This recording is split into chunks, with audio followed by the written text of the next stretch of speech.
최영일의 시사본부. 안녕하십니까. 최영일의 시사본부 시작합니다. 금요일입니다. 여전히 오미크론 확진자가 많이 나오는 가운데 이 사회적 거리두기 방역수칙 변경이 됐는데요. 영업 제한 시간은 현재와 같이 밤 11시입니다. 사적 모임 인원 제한이 6명에서 8명으로 늘었습니다. 자, 당국의 고민이 있었겠습니다만 전문가들은 이 정점을 지나는 시기에 이 완화 조치는 잘못된 시그널을 줄 수 있다, 이렇게 우려를 합니다. 시그널, 경제는 심리다 하는 이야기처럼 현대사회 정치는 이 시그널 정치, 이렇게 불러도 과언이 아닌데요. 예전에 참여정부 시절엔 이런 얘기가 있었죠. 좌회전 깜빡이 넣고 우회전 하느냐, 마찬가지 시그널과 관련된 이야기입니다. 자, 부동산 하락세가 멈췄다는 보도가 많이 나오고 있는데요. 이 규제 완화에 대한 기대 심리로 지켜보고 있다, 이런 해석입니다. 자, 오늘 현판식을 한 인수위에 정작 부동산 전문가가 없다, 이런 지적도 나옵니다.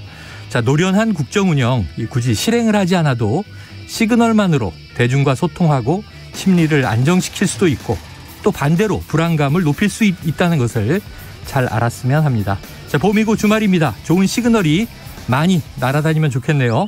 좋은 시그널, 바로 최영일의 시사본부. 지금 출발합니다.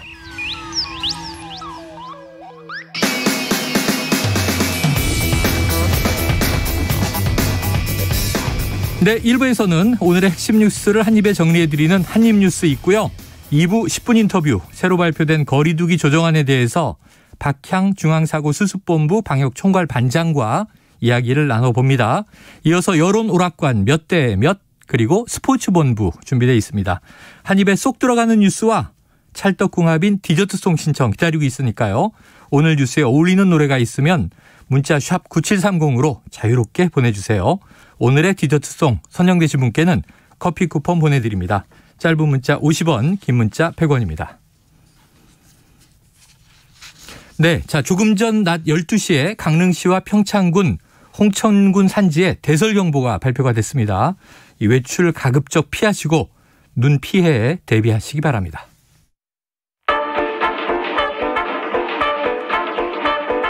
최영일의 시사본부 한입뉴스. 네, 한입뉴스 시작해보죠. 지금 3월의 중순에서 하순으로 가고 있는데 눈이 오네요. 자, 박정호 오마이뉴스 기자, 오창석 시사평론가 나와 계십니다. 어서 오십시오. 안녕하십니까. 자, 이 박 기자님, 사적 모임만 인원이 2명 늘어난 거죠? 그렇습니다. 6명에서 8명으로 늘어났고요. 반면에 영업 제한 시간은 11시, 밤 11시로 유지가 됩니다. 다음 주 월요일부터 적용이 됩니다. 더 풀려고 아무래도 정부가 고민했었던 것 같은데, 네네, 지금 확진자가 많이 늘어나고 있고 또 유행 정점 예측의 불확실성 커지고 있기 때문에 대폭 완화는 못하는 상황이 되겠습니다. 어제 60만 명 넘게 나왔으니까요. 네, 물론 그렇습니다. 이제 전날 안 들어간 누락된 7만 명 정도가 추가된 거다. 추가돼서 그래도 55만 명 정도 나왔던 거고요. 예. 오늘 0시 기준으로 봐도 신규 확진자가 40만 7,017명입니다. 네. 사망자 수도 300명대, 위중증 환자도 1,049명. 이렇게 의료체계 부담이 이어지고 있습니다. 그래요. 불안합니다. 모두 또 조심하는 주말이 되셔야 될 것 같고요. 자세한 이야기는 저희가 2부 처음 10분 인터뷰에서 박향 총괄 반장과 이야기를 자세히 나눠보도록 하겠습니다. 자, 본격적인 오늘 소식으로 들어가 보죠. 이 문재인 대통령이 메시지를 냈네요. 그렇습니다. 오늘 참모회의에서 뭐라고 했냐면, 이 윤석열 대통령 당선인과의 이 회동, 이게 무산이 됐잖아요. 네네. 이거 관련된 메시지가 나왔는데, 무슨 조율이 꼭 필요하다고 생각하지 않으며 청와대의 문은 열려 있다. 네네. 늘 열려 있다. 이렇게 얘기하면서 이 빠른 시일 내에 격의 없이 허심탄회하게 대화하는 자리를 갖는 게 국민에 대한 도리다. 이렇게 얘기를 했습니다. 그러니까 이 청와대 입장에서는 언제라도 만날 수 있다. 조건이나 이런 거, 어떤 의제 이런 거 필요 없이 빨리 만나자. 네. 이런 입장을 낸 거고요.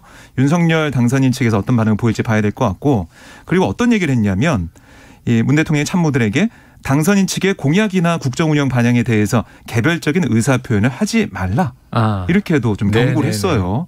그러니까 이 용산 이전 문제나 집무실 용산 이전 문제나 여러 가지 인사권 관련된 내용 있어서 이 참모진에서 얘기가 나온 게 있거든요. 뭐 탁현민 의전 비서관이 SNS에 올린 내용이라든가. 거리가 어떻다. 그렇습니다. 그다음에 박수현 수석의 얘기도 있었고 언론 인터뷰 통해서도 여러 가지 얘기가 나왔는데 거기에 대해서 좀 자제해달라 이렇게 얘기한 것으로 풀이가 됩니다. 자, 대통령은 열려 있다고 얘기했으니까 이제 뭐 의제는 당선인이 요청하고 싶은 것, 궁금한 것, 또 이제 도움을 좀 구할 것 다 싸들고 들어가서 테이블에 펼쳐놓으면 되는 거죠?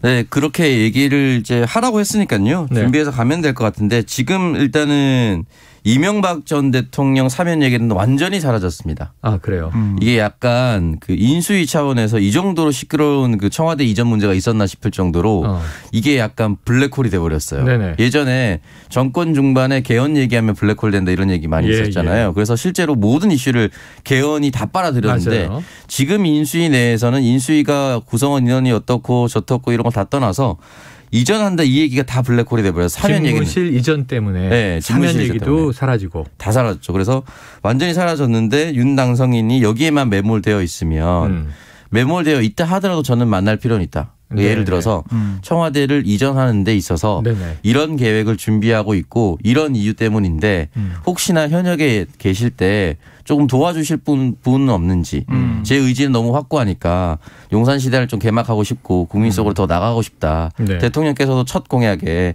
광화문 대통령 하려고 하다가 좀 실패한 부분이 있지 않냐. 그 실패한 부분을 보완하는 장소가 용산입니다. 만나서 얘기할 수가 있잖아요. 그렇기 때문에 어떤 부분이든 만나서 얘기하면 좋을 것 같은데 중요한 거는 주변에 참모진이 그거 뭐 만나서 뭐 합니까. 저희가 어쨌든 5월이면 취임하고 저희가 얘기하는 대로 지금 국방부도 움직이고 있는데 그냥 만나지 않아도 됩니다라고 얘기하고 있는 사람이 있을지 또는 작은 의제라도 선정을 해서 만나는 게 좋다고 말씀하시는 분이 있는지 또는 아무런 성과가 없다 하더라도 축하받는 자리라도 한번 만나는 것이 좋은지 이렇게 조언하는 사람들이 있었으면 좋겠습니다. 네, 자 좀 날짜는 빠르게 잡힐 것도 같은데 당선인 측의 입장도 봐야겠고 처음에는 뭐 점령군처럼 한다 요구가 너무 많아서 청와대가 좀 불쾌감을 표했다 이런 식이었는데 청와대는 열려 있다고 얘기를 했어요. 기자가 물어봤더군요. 이거 뭐 아무 조건 없이 빨리 만난다는 거냐 실무 협상을 좀 빨리 진행해 달라는 요구냐 그랬더니 이제 청핵관 청와대 핵심 관계자는 이 두 가지 다에 해당할 것 같다. 이렇게 답변을 한 것 같습니다. 자, 그래서 관련해서 지금 육성을 하나 들어보고요. 바로 다음 이슈로 이어가 보죠. 그러니까 대통령은 국민 속으로 들어오고 청와대는 국민 품으로 돌려드리는 거죠. 특히 이게 윤석열 당선인의 가장 중요한 공약이었기 때문에 또 그만큼 중요한 만큼 컨센서스가 필요하다. 봄꽃이 지기 전에는 국민 여러분들께 청와대를 돌려드리고 국민 여러분께서 그 아름다운 산책길과 일상을 회복하는 날에 청와대를 거닐 수 있기를 바랍니다. 네, 자, 봄꽃이 지기 전에 청와대를 돌려드리겠다. 이게 날짜로 딱 이제 못 박은 건 아닌데요. 봄꽃은 어떤 게 가장 느껴지나요? 글쎄요. 제가 떠오르는 것은 벚꽃이 좀 떠오르는데. 아니, 그래서 어떤 지금 매체에 보면 벚꽃 지기 전에 이렇게 된 것도 있어요. 벚꽃 지기 전에. 이러면 지금 4월 말이에요. 벚꽃 빨리 지거든요. 비 오면 또 빨리 지고. 그러니까 아무리 생각해봐도 봄꽃을 생각해봤을 때 5월 10일 취임인데 그 이후까지 남아있는 꽃이 있나? 이런 생각이 들더라고요. 장미를 포함하면 장미도 봄꽃으로 본다면 근데 봄꽃 하면 사실 뭐 개나리, 산수유, 목련 이게 생각이 많이 되는데 그건 뭐 4월 되면 다 지거든요. 그래서 벚꽃이 그래도 4월 중순 글쎄요. 봄꽃 지기 전이라는 얘기를 해가지고 이게 또 언제까지 이건 결정한다는 거냐 여러 가지 해석이 나오고 있는데 어쨌든 오늘 이게 김은혜 대변인의 말을 들어보면 청와대를 돌려드린다. 그러니까 청와대에서 나오겠다는 것은 확실하게 다시 한번 못을 박았어요. 그런데 그 시점은 못을 박지 않으면서 좀 더 논의하고 컨센서스까지 얘기를 했으니까요. 좀 토론하고 이런 시간을 가지겠다는 거죠. 근데 이게 언제쯤 마무리할지 모르겠고 그런데 여기에서 궁금증은 뭐냐면 윤석열 당선인이 청와대에 좀 들어가서 좀 생활을 할 거냐. 근데 그건 또 아닌 걸로 보이잖아요. 그래서 결국에는 봄꽃 지기 전에 돌려드리겠다. 컨센서스 얘기하면서 토론과 의견을 듣겠다라고 했지만 결국 뭐 계속 그동안 가져왔던 입장 5월 10일 그 직무를 시작할 때는 네. 다른 장소에서 직무한다. 네. 이거는 바뀌지 않은 것 같다는 생각이 듭니다. 그래요. 그러니까 컨센서스 뭐 좀 어렵게 들리지만 공감대죠. 네. 그렇죠. 공감대를 형성하고 이전을 해야 된다고 생각을 해서 네. 사실은 뭐 오늘 발표합니다.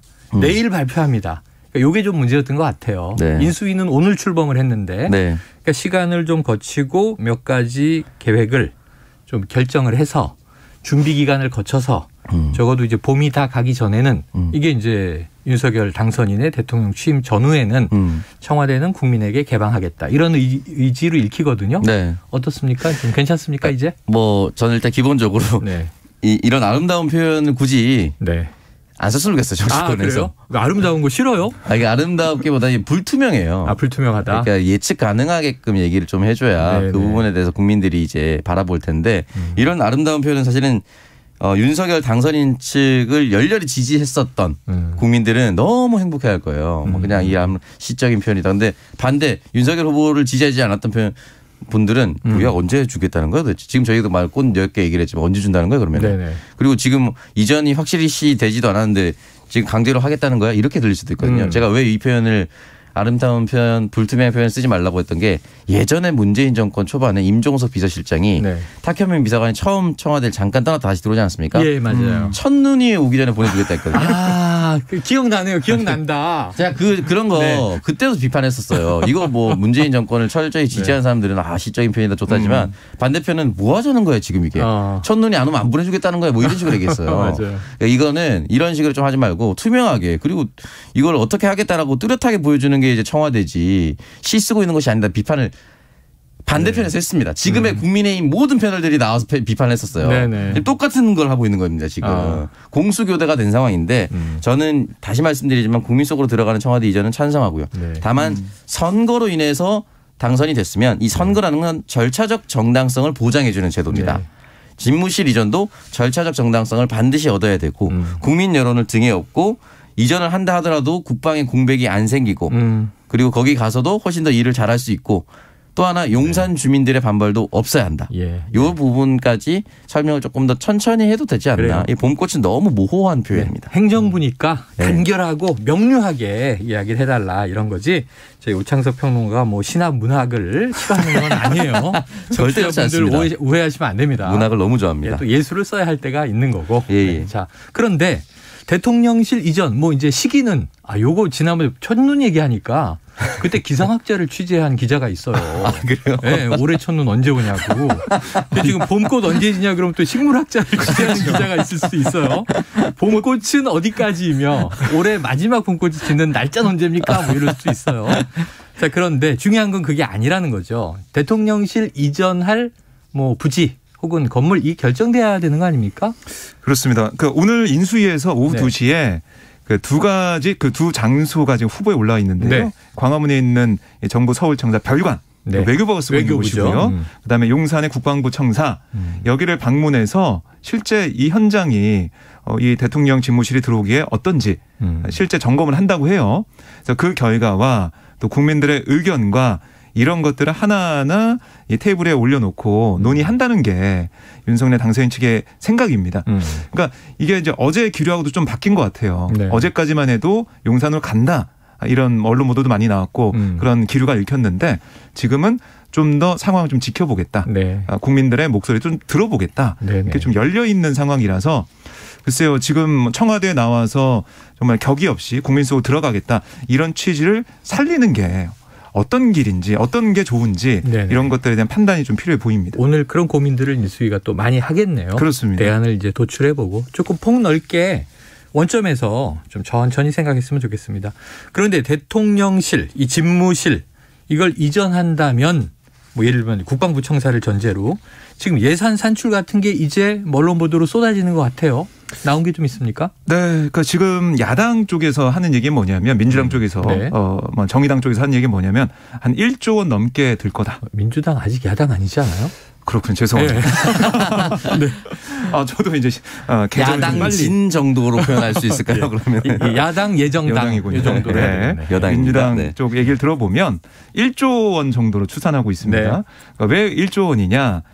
청와대 이전하는데 4천억 정도 들고 네. 국방부도 옮겨야 되잖아요. 국방부 합참 나비효과처럼 다 이동을 해야 되는데 그렇죠. 그런 것들을 다 고려해 봤더니 국방부 쪽은 6천억, 7천억 그래서 1조에서 1조 1천억 원 이게 최소치로 들어간다.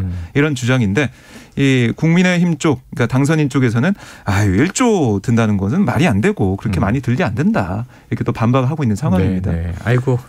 여가부 예산이 1조를 좀 넘긴다 이런 얘기를 했는데 네. 집무실 이전에 이제 1조 정도의 비용이 산출되고 있습니다. 이건 국방부 청사를 가정한 거니까 그렇습니다. 정확하다고 볼 수는 없고요. 네, 거기 있는 시설이나 이런 것도 옮겨야 되는 그런 것들 다 이제 포함한 거예요. 처음엔 500억 얘기도 나왔다가 지금 이제 민주당 쪽의 계산은 1조에 육박한다 이런 얘기가 나오고 있는 건데 어쨌든 중요한 거는 국가 예산을 써야 할 곳엔 써야 하는데 꼭 써야 하는 것이냐.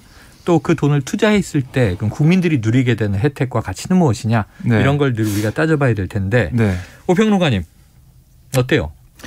일단은 얼마 써도 돼요?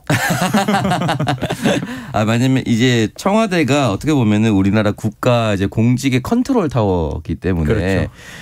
이전을 하는 것이 결정이 나고 꼭 이전을 해야 된다고 한다면 어떤 예산을 쓰더라도 국민들은 전 동의해 줄 거라고 봅니다. 다만 말씀드렸다시피 이전을 하는 이 절차에 있어서 많은 시민들에 대한 동의를 받고 또 용산 주민뿐만이 아니라 모든 국민의 사실 어떻게 보면은 작은 도읍을 옮기는 거나 마찬가지 옛날식으로 표현하면. 그렇죠. 네, 왕의 거처를 옮기는 거잖아요. 중요한 일이죠. 네, 그러니까 왕이 아니고 대통령이길 뿐이지만 네네. 어쨌든 대통령이 있는 거처를 옮기는 것은 작은 도읍을 옮기는 거나 마찬가지이기 때문에 모든 시스템이 다 바뀝니다. 저희는 지금 땅의 시각으로만 보지 않습니까? 그러니까 땅의 시각으로만 보이지만 사실은 대통령을 중심으로 지금 청와대는 방공구역이 또 정해져 있습니다. 하늘에도. 네, 그러니까 하늘길과 땅과 모든 것들이 다 옮겨가야 돼요. 그렇다면 이 부분에 있어서는 분명히 많은 걸 고려해야 된다는 것은 자명한 사실이고 네네. 지금 김병주 의원이 이제 포스타 사성장군 출신이기 네네. 때문에 국방부 체계라든지 국방부가 들어가는 모든 권한이나 지휘를 해봤을 거예요. 그렇기 때문에 훨씬 더 이제 디테일하게 이렇게 얘기를 할 수가 있을 텐데 이 부분에 대해서는 예산은 저는 분명히 지금 추산보다 더 많이 나올 수밖에 없다. 네네. 왜냐하면 공기가 제대로 맞춰지는 건 좀 쉽지 않습니다. 네. 입찰을 하고 거기에 땅을 다시 고르게 만들고 또 우리가 알 수 없는 군사 시설이 다 들어가야 됩니다. 그렇죠. 네. 그리고 그 부지를 또 확보하는 데 또 시간이 걸려요. 그래서 만약에 남산 일대 방공 식별구역을 다시 만들어서 이동을 하게 된다면 거기에 어떤 군사시설이 들어가야 되지 않겠습니까? 그러면 그 부지를 선정하고 미는 작업도 필요한 거예요. 서울 상공의 항로도 바꿔야 되고 김병주 의원 얘기 들어보니까 또 만약에 북한의 공격 EMP탄에 대비하기 위해서 우리가 눈에 보이지 않는 전자장비들이 또 굉장히 많이 들어가나 봐요. 네. 또 작전 지휘 시스템도 그렇고. 저는 좀 우려스러운 게 이 대목에서 임태희 특별 고문이죠. 네네네. 이게 집에 인테리어도 한두 달 걸리는데 이렇게 빨리 할 필요가 있냐라고 얘기를 했거든요. 근데 윤석열 캠프, 윤석열 인수위, 윤석열 당선인 측에서 이런 소리를 낸 사람이 한 사람밖에 없습니다. 전부 시사평론하고 야당 패널, 현재 야당 패널로 나와서 국민의힘 몫으로 나오는 사람들이 전부 쌍수를 들고 환영만 하고 있지 그렇게 직언하는 사람이 한 사람밖에 없습니다. 그건 다 바꿔 말하면 임태희 고문만 날리면 아무도 반기를 못 들고 있다는 거예요. 지금. 그래요. 그러니까 이 상황은 굉장히 우려스럽기 때문에 심지어 오세훈 서울시장과 지역구를 용산으로 두고 있는 권영세 부위원장도 얘기 못하고 있어요. 왜냐하면 오세훈 시장은 2030 서울 계획을 하면서 한강 라인을 재조망하겠다 했거든요. 그러면 지금 하고 있는 모든 것들은 다 올 수도 없습니다. 적어도 한강 용산 부지는. 근데 여기에 대해서는 아무 말도 못하고 있으니 아쉽죠. 외부의 추정이니까 오늘 인수위원 24명이 첫 회의 시작하니까요. 저 예를 들면 이제 국방부 실측했다는 김용현 경호실장 내정자 이분 군 출신이에요. 합동참모본부 이 작전처장 출신인데 이런 분들이 이제 디테일한 얘기들을 하겠죠. 설마. 해줘야죠. 여러 가지. 한번 오늘 충분한 얘기가 새로 시작되길 기대해보고 지금 이 점심시간 교통 상황을 좀 알아보고 올게요. 12시 39분 넘기고 있는데 교통정보센터에 임초희 리포터 나와주세요. 네, 이 시각 교통정보입니다. 현재 올림픽대로 공항 쪽 한강대교 부근 5차로에서 1시간 넘게 사고 처리 중입니다. 사고로 인한 정체는 없지만 차로 변경 잘 하셔야겠고요. 반대 잠실 쪽은 성수대교와 영동대교 사이에서만 짧게 정체입니다. 오늘도 노들로 한강대교 쪽으로는 여의하류 부근에서 작업 중인데요. 2차로가 막혀 있어서 부근에서 속도 내기 어렵습니다. 강변북로는 양방향으로 심한 정체 없이 전 구간 지나실 수 있고요. 한편 서부간선도로 안양 쪽으로는 성산대교 남단 지나서 고장난 차가 생겼기 때문에 북단 이전부터 속도 줄이고 있습니다. 고속도로의 경우도 평소 금요일보다는 한산한 편인데요. 수도권 제2순환고속도로 송내를 중심으로 양방면 정체고요. 경부고속도로 부산 방향은 한남대교에서 서초, 신갈 분기점부터 수원까지 정체입니다. 반대 서울 쪽으로는 대전 진출로 2차로에서 사고 처리 중이니까요. 주의해서 지나시고요. 논산 천안고속도로는 차량터널 일대에서 양방향으로 2km 구간 제속도 못 내고 있습니다. KBS 교통정보센터에서 임초희였습니다.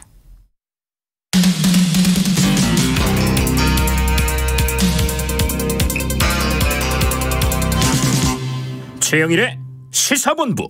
네, 대통령 집무실 이전에는 컨센서스가 필요하다. 공감대가 필요하다. 조금 시간을 두고 재검토할 것으로 관측이 되는 가운데 국방부 청사가 며칠째 그런데 아까 예비역 장성이나 예비역 네. 군인들은 반론을 얘기할 수는 있겠어요. 그런데 현역들은 이제 새로 맞이하게 되는 신임 군 통수권자잖아요. 네. 신임 대통령이.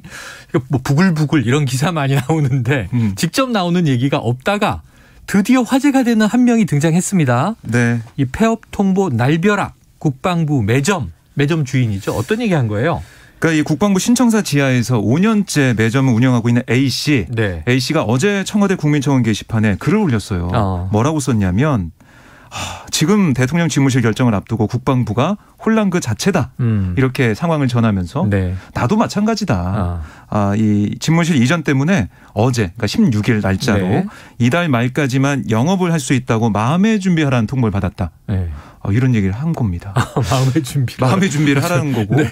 16일 통보가 났고 지금 18일이고 이달 말까지니까 보름 남았잖아요. 그러네요. 보름 동안 지금 생계가 지금 막막해진 거죠, 사실은. 보름 이후에는. 상가의 가게라고 해도 이건 굉장히 좀 이제 급박한 통보인 거죠. 그렇습니다. 네. 그러면서 뭐라고 썼냐면 하루아침에 날벼락도 아니고 이게 무슨 일인가. 당장 그만두라고 하시면 제 가족과 또 저희 직원들의 생계는 어떻게 되는 건가. 앞이 너무 캄캄하다. 이렇게 호소를 했고 윤석열 이 당선 향해서 뭐라고 했냐면 국민과 조금 더 소통하시고자 하는 그 마음 충분히 이해되지만 그것 때문에 한 국민의 소중한 일터가 사라지는 건 당선인의 취지에 부합되지 않는다. 제발 그 결정을 거두고 생계를 보장해달라. 이렇게 간곡히 호소를 했습니다. 자, 이제 안타까운 사연이 이제 이렇게 조금씩 등장하는 거예요. 오평론가님, 네. 이 군에서 매점의 특수성이 있죠? 네. 일단은 매점 같은 경우는 이제 입찰해서 들어갔을 때부터 시작을 해서 사실 들어가 굉장히 어렵습니다. 네네. 그 학교 매점도 그렇거든요. 학교 매점. 중고등학교 매점 입찰도 네네. 굉장히 그 경쟁률이 높고 그럼 이분도 입찰하고 들어가서 네. 5년간 영업을 했을 거고. 네, 그렇습니다. 그렇기 때문에 지금 이걸 유지하는 것에 대해서도 이전한다는 생각을 단 한 번도 해보지 않았을 거예요. 광화문 대통령 시대를 연다는 얘기는 네. 예전부터 있었지만 국방부가 왔다 갔다 할 얘기는 한 번도 들어보지도 못했고. 이거는 며칠 된 얘기예요, 정말. 그러니까 상상도 못했을 거예요. 네. 제가 이걸 보면서 어떤 게 떠오르냐면 예전에 힙합그룹 리쌍. 네네네. 그 건물을 샀어요. 아유, 구설이 있었죠. 그때 임차인이 계약이 남았는데 나가라 마라 이런 얘기하면서 엄청 싸웠는데 결국은 네. 그 계약대로 임차인이 보호가 됐어요. 그건 이제 사인이 또는 법인을 통해 샀는지 모르겠지만 어쨌든 일반 빌딩이잖아요. 네. 상업용 빌딩인데도 불구하고 그런 법적 분쟁을 하고 계약이 지켜졌는데 여기는 공공의 영역이에요. 국방부는. 공공의 영역이 이런 법률과 관련된 계약의 문제를 지켜주지 않는다라고 하면은 대한민국 법정의 법률 기조가 흔들리는 것이 아닌가라는 생각이 좀 들었어요. 네네네. 그리고 법률가 출신이잖아요. 대통령이. 네네. 그래서 일각에서는 또 그렇게 얘기하더라고요. 인수위 측에서는. 이거 국방부나 다른 곳으로 이전할 때 이분도 그대로 모셔가겠다. 근데 이분의 의지를 들었나요? 만약에 이분이 이 매점과 비슷한 근처에 살기 위해서 용산 인근으로 이사를 왔다면 국방부가 어디로 갈지도 모르는데 거기를 똑같이 따라가야 되는 건 사실은 또 말도 안 되는 거예요. 네네. 그렇기 때문에 이 부분에 대해서는 만약에 다시 말씀드리지만 이전이 결정이 난다면 이분은 정말 잘 설득하고 용서를 구해야 된다고 봐요. 그러니까 이분의 삶은 이 국방부로 출퇴근하는 자신의 매점으로 출퇴근하는 것으로 다 정해져 있는데 지금 강제로 이전하거나 강제로 어디 국방부를 따라서 다른 곳으로 가야 되는 상황이잖아요. 네.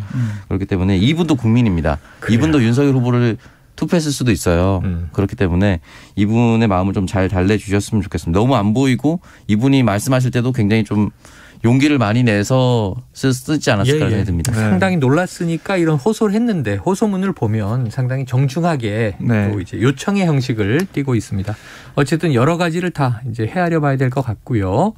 자, 오늘 어쨌든 이런 문제까지를 포함해서 해법을 내야 할 인수위가 공식 출범했습니다. 지금까지는 인수위원이 다 갖춰지지 않은 상태에서 집무실 이전, 여가부 폐지 이야기가 나온 거니까 분과별로 위원회별로 따지게 될 텐데 오늘 현판식이 있었고요. 네. 윤 당선인이 첫 회의를 주재했는데 먼저 목소리를 듣고 와서 이야기 나누죠. 네, 여러분 반갑습니다. 오늘 제20대 대통령직 인수위원회가 이제 정식으로 출범합니다. 새 정부 국정과제를 수립하는 데 있어서 국가의 안보와 국민의 민생에 한치의 빈틈이 없어야 하고 국정과제의 모든 기준은 국익과 국민이 우선되어야 할 것입니다. 우리나라 최고 인재분들 이렇게 모이신 모습을 보니까 정말 기대가 큽니다. 성공한 인수위가 성공한 정부를 만든다고 저는 생각합니다. 오늘이 취임 53일 전입니다. 우리에게 남은 시간이 53일밖에는 없습니다. 그래서 토요일, 일요일 포함한 휴일 없이 일해야만 될 것 같습니다. 밤을 새워야 한다는 그런 각오를 가지고 저도 함께 열심히 일을 하겠습니다. 야, 제가 인수위원으로 만약에 들어갔다고 가정해보면요. 네. 안철수 위원장 발언에 이제 53일 동안 집에 못 가는 건가 이런 생각 들었을 텐데 그만큼 이제 비장합니다. 네. 자, 이 메시지들과 더불어서 언론에서는 자, 이제 완결된 인수위 구성원들, 인수위원들의 면면을 항상 어느 정권 때마다든 이름을 붙이잖아요. 그렇죠. 과거에 강부자 내각이다, 고소영, 또 성시경 이런 얘기 있었는데 이번에 또 이름을 붙였더라고요. 네, 붙였습니다. MSG. MSG. 이거는 뭔가 이 음식에 들어가는 거잖아요. 그러니까요. 근데 MSG라고 쳤는데 왜 이렇게 졌냐? 네. 이명밖에 여기서 M. MB계. 네, MB계. M. 그다음에 서울대. S. 그다음에 그 뒤가 이제 박근혜 정부 얘기를 하는 건데. GH. 근혜. 그래서 G. 그래서 MSG다. 이렇게 얘기를 하고 있어요. 네. 그래서 이제 어감은 그렇게 좋지는 않은 느낌이 들어요. 왜냐하면은 방송 우리가 할 때 막 얘기하면 너무 MS 치는 거 아니야? 이렇게 얘기를 많이 하잖아요. 너 너무 양념 많이 치는 거 아니야? 그런 식으로 말 많이 하는데 어쨌든 언론에서는 이거 조어를 좋아하기 때문에 MSG라고 칭했습니다. MB계와 이 또 친박계가 그렇습니다. 서울대 출신으로 다 모였다. 네, 그렇게 볼 수가 있고요. 지금 외교안보 국방분야 저희도 한번 짚어드렸지만 김성한 전 외교통상부 차관이나 김태호 전 청와대 대통령 전략기획관 이게 지금 MB 맨의 기관이라고 불리면서 임태희 고문도 그렇고 그렇습니다. 이동관 고문 비롯해서 많은 MB 쪽 인사들이 있어요. 인수위와 아니면 그 고문 쪽에 있고 상황이고 경제 분야를 보면 박근혜 정부 때 인사들이 또 포진하고 있습니다. 이 최성목 전 기획재정부 차관도 있고 추경호 국민의힘 의원 같은 경우는 박근혜 정부에서 국무조정실장을 지냈었죠. 그리고 정책특보로가 있는 강석훈 전 청와대 경제수석이나 김현숙 전 청와대 고용복지수석 임명이 됐는데 박근혜 정부도 떠오른다 이런 얘기 많이 하고 있습니다. 저 MB 라인은 외교 라인을 잡았다. 또 이제 이 박근혜 친박계는 경제 라인을 잡았다. 이렇게 분석은 되고 있고 MSG라는 이름도 나왔는데 그런데 위원장이 안철수 위원장이고 그렇습니다. 인사에 대해서 상당한 좀 어떤 권한을 가진 걸로 알려졌잖아요. 네. 안철수계는 없어요? 지금 24명 가운데 한 8명 정도가 안철수 위원장이 추천했거나 아니 안철수계로 꼽히고 있어요. 김도식 서울시 정무부 시장이나 신용현 지금 인수위 대변인에 임명된 그 두 인물이 좀 대표적이고 또 이용호 의원도 지금 꼽히고 있고 그래서 안철수 위원장 입장에서는 이 공동정부 그리고 인수위를 통해서 새로운 비전을 만드는 데 있어서 내 역할을 충분히 했다. 그러니까 이른바 내 지분이 이 정도 있다.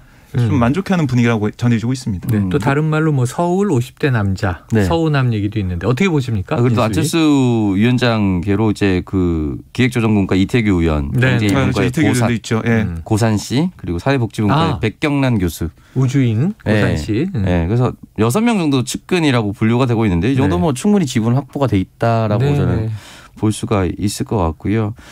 지금 이 안철수 위원장의 얘기를 들어서 이 사람들이 들어왔는데 결과적으로는 초반 청와대 초기 내각에 어느 정도 들어갈 수 있을 것인가. 이게 가장 큰 관건이 되겠죠. 인수위까지는 지분이 충분히 저는 할당이 됐다고 보거든요. 할당이 됐는데 과연 이게 청와대 조기 내각으로. 근데 지금 권은희 의원 같은 경우는 합당 반대한다 이렇게 공개적으로 얘기를. 그렇더라고요. 네, 공개적으로 얘기를 제명을 그랬죠. 제명을 요구했죠. 같이 가지 않겠다 이렇게 얘기를 했어요. 그렇기 때문에 그러면은 뭐 가만히 기다리고 있는 사람들 입장에서는 잘 됐다 한 사람 목 없어졌다 이렇게 생각할 수도 있어요. 안철수계 사람들은 한 사람 몫이 사라졌다 이렇게 생각할 수도 있는데 지금 말씀드렸던 이태규 의원이나 이런 사람들은 당장 장관 라인으로도 갈 수가 있어요. 그러니까 그 정도 돼야지 청와대 초기 내각까지 지분이 할당이 된 것이고 인수위까지 끝난다고 한다면 사실은 패싱을 하기 위해서 이 명분을 쌓았구나라고 생각할 수도 있어요. 그러니까 결국은 장관 인선이 발표됐을 때 안철수 위원장이 좋은 인선이었다라고 본인 스스로의 입에서 나와야 됩니다. 그것까지 좀 지켜봐야 될 것 같습니다. 그건 한 2달 지켜보죠. 53일 동안 인수위가 활동을 한 이후에 윤석열 대통령 취임을 5월 10일에 하고 그 이후에 내각 발표가 나면 인수위원 중에 몇 명이 내각에 참여하는지 또 이제 전문가로서의 역할을 다 하고 본업으로 돌아가는지 알 수 있을 것 같습니다. 자, 요 끝으로 한번 잠깐 봐야 될 것 같은데 민주당 상황도 봐야죠. 지금 윤호중 비대위원장에 대한 사퇴 요구가 계속 나왔고 어제 재선 모임, 초선 모임 있었잖아요. 결론이 그렇습니다. 나왔습니까? 오늘 아침에 비대위 회의가 있었어요. 네. 언론에서는 예측하기로는 여기서 거취 밝힐 가능성도 있다라고 했는데 오늘 내용을 들어보면 사퇴 요구를 일축했다라고 볼 수가 있겠습니다. 거취 발표를 했네요. 네, 그런 셈이 됐어요. 뭐라고 했냐면 의원님 한 분 한 분의 귀한 말씀을 새겨서 국민의 눈으로 피부로 느낄 수 있는 변화를 만들어 나가겠다. 이렇게 강조를 했습니다. 그러니까 어제 재선 의원, 초선 의원 계속 만나면서 거기서는 사퇴 압박이 좀 셌거든요. 그런데 오늘 이렇게 얘기를 했다. 이것은 이 비대위 체제를 계속 가져가겠다. 이런 생각으로 보이고요. 오늘 2시에 윤호중 위원장이 기자간담회를 한다고 합니다. 그래요? 여기서도 거취 얘기가 나올 수도 있을 것 같은데 현재까지 느껴지는 것은 윤호중 비대위로 계속 갈 거다. 이런 게 좀 강하게 느껴지는 상황입니다. 자, 하루하루 이제 지방선거 다가오고 있는데 오평론가님, 그럼 이제 윤호중 체제로 좀 봉합이 되겠습니까? 계속 시끄럽겠습니까? 이렇게 한 번 더 본인 스스로 이제 거취를 얘기를 했기 때문에 봉합을 해주는 것도 민주당의 또 다른 의원의 이제 연대라고 저는 볼 수가 있을 것 같아요.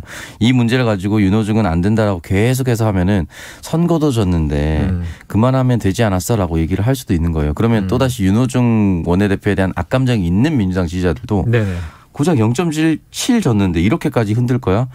다른 사람 너희는 책임 없어? 이렇게 윤호중만 찍어내면 끝나는 건가? 그리고 비대위원장 다른 사람들은 충분히 준비가 되어 있어라는 질문에 답을 해야 돼요. 네, 그 답을 하기 힘듭니다. 왜냐하면 누굴 데려와도 그 사람 안 돼 이렇게 얘기하면 쉽거든요. 그러니까 이 정도쯤에서는 윤호중 원내대표도 책임도 나한테 있다라고 KBS 라디오에서도 나와서 얘기했지 않습니까?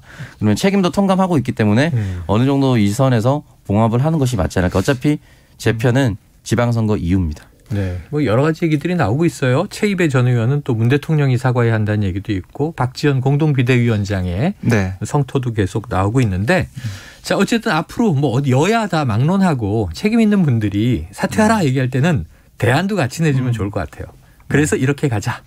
자, 오늘 한입뉴스 여기서 정리하겠습니다. 두 분 말씀 고맙습니다. 감사합니다. 네, 주말 잘 보내시고요. 자, 오늘의 디저트송 청취자 1065님의 신청곡 촉촉히 봄비가 내리는 금요일입니다. 만물이 소생하는 봄, 정치권도 제발 꽃 피우고 열매 맺는 활동을 했으면 좋겠네요. BTS의 봄날 신청합니다. 노래 듣고 입으로 오겠습니다. 이렇게 말하니까 더 보고 싶다. 널 사진을 보고 있어도 보고 싶다. 너무 약속한 시간 나는 우리가 다 이제 얼굴 한번 보는 것조차 힘들어진 우리가 저기 온통 겨울뿐이야 8월에도 겨울이 와 마음은 시간에 달려가네 홀로 남은 설국 열차 이 손잡고 그 반대편까지 가 겨울을 끝낼까 그리움들이 얼마나 눈치를 내려야 그 봄날이 올까 걸 떠드는 작은 먼지처럼 작은 먼지처럼 날리는 눈이 날아오면 조금 더 빨리 내 곁에 수 있을 텐데 난 꽃이 떨어져요 또 조금씩 멀어져요 보고 싶다 보고 싶다 보고 싶다 보고 싶다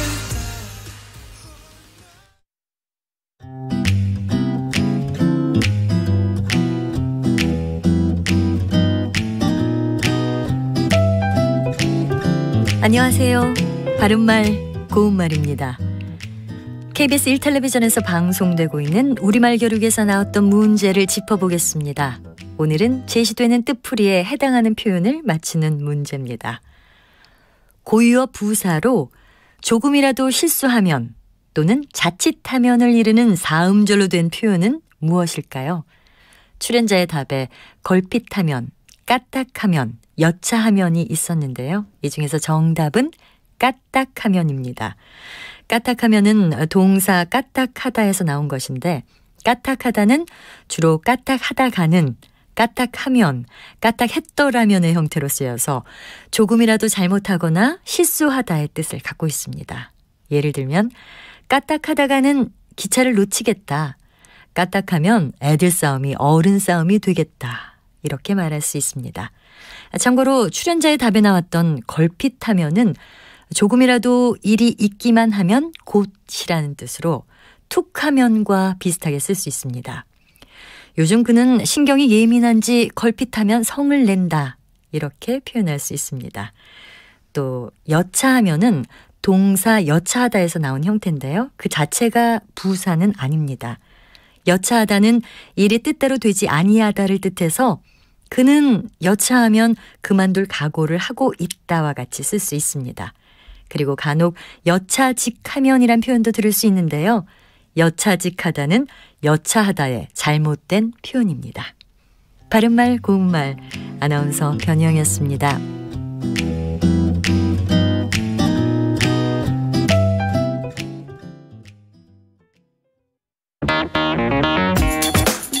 시선은 뜨겁다. 조직적으로 움직였다는 의심이 드는 사건입니다. 아니 정치 권력이 더 두 번째는 뭐냐면 정말 진짜 그건 지금 김영남 의원 때론 차갑게 식혀야 할 때도 있다. 그러니까 너는 죄가 있어 이렇게 판단하는 건 잠시만요. 아니지만요. 제가 아까 말씀드렸잖아요. 이제 그만 문제라고. 제가 끊고 가겠습니다. 시사는 시원하다. 이처럼 소가 화장실을 이용하면 배설물을 한 곳에서 처리할 수 있으니까 온실가스 배출량을 획기적으로 줄일 수 있다고 하는군요. 시원한 바람처럼 기분 좋은 소식이 있다. 시사의 핫앤쿨 KBS 1라디오에 다 있습니다. 평일 저녁 7시 20분 정준희 교수의 KBS 열린 토론, 평일 밤 10시 5분 김성환의 시사야. 많은 청취 바랍니다.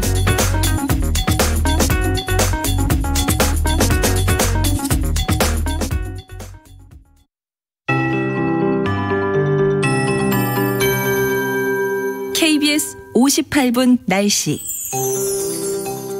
강원 중부 산지의 경우 대설 경보로 단계가 격상됐습니다. 현재 강원 산지와 경북 산지에 대설특보 발효 중인데요. 눈이 이들 지역으로 강하게 쏟아지고 있습니다. 내일까지 매우 많은 눈이 예상됩니다. 10에서 30cm 안팎으로 쌓일 것으로 보이니까 시설물 관리와 교통 안전에 유의하셔야겠습니다. 이렇게 오늘 전국의 하늘은 흐린 가운데 낮 동안에도 영동과 경상권 동해안을 중심으로 비나 눈이 이어지겠습니다. 그러다가 오늘 저녁부터 내일 새벽 사이 또다시 전국에 비나 눈이 내릴 텐데요. 우선 제주도는 오늘 오후까지도 비가 더 이어지겠습니다. 충청과 남부 지역도 늦은 오후부터 비가 다시 시작될 것으로 보이는데요. 내일까지 강원 산지와 경북 산지에 10에서 30cm, 경기 내륙과 강원 내륙, 충북 등에는 2에서 8cm, 서울은 1cm가량의 눈이 예상됩니다. 오늘 낮 기온은 서울 11도, 대구 9도 등 전국적으로 5도에서 15도의 분포로 동쪽의 기온이 상대적으로 더 낮겠고요. 기온은 내림세입니다. 내일은 서울의 낮 기온이 7도까지 내려가겠습니다. 내일 오전까지 전국에 강한 바람이 불 텐데요. 특히 경상권 동해안과 남해안, 제주의 바람이 매우 강하겠고 대부분 해상의 파도도 최대 4m 안팎으로 높게 일겠습니다. 제주 해상은 6m 예상합니다. 지금 서울의 기온은 9도입니다. 강혜종입니다.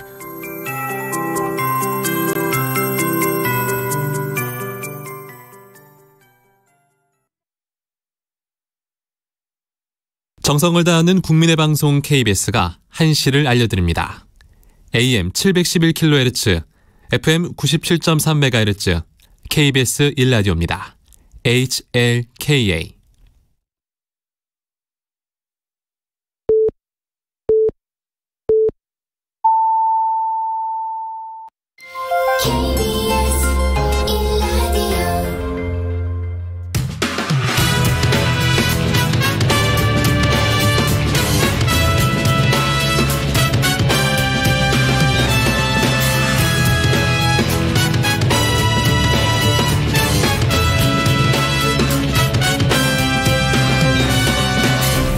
KBS 1라디오 최영일의 시사본부.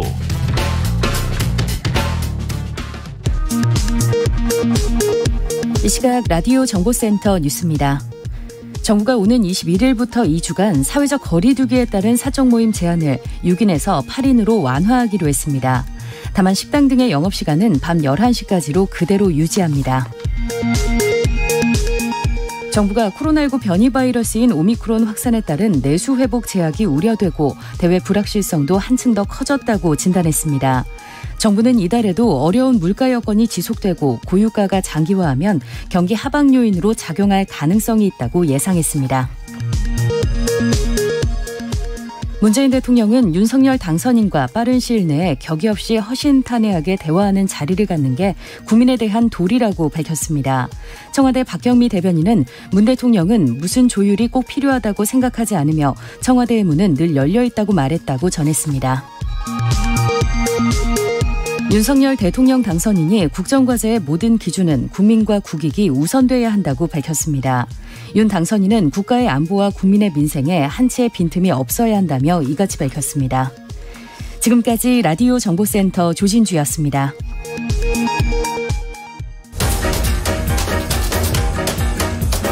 최영일의 시사본부 10분 인터뷰.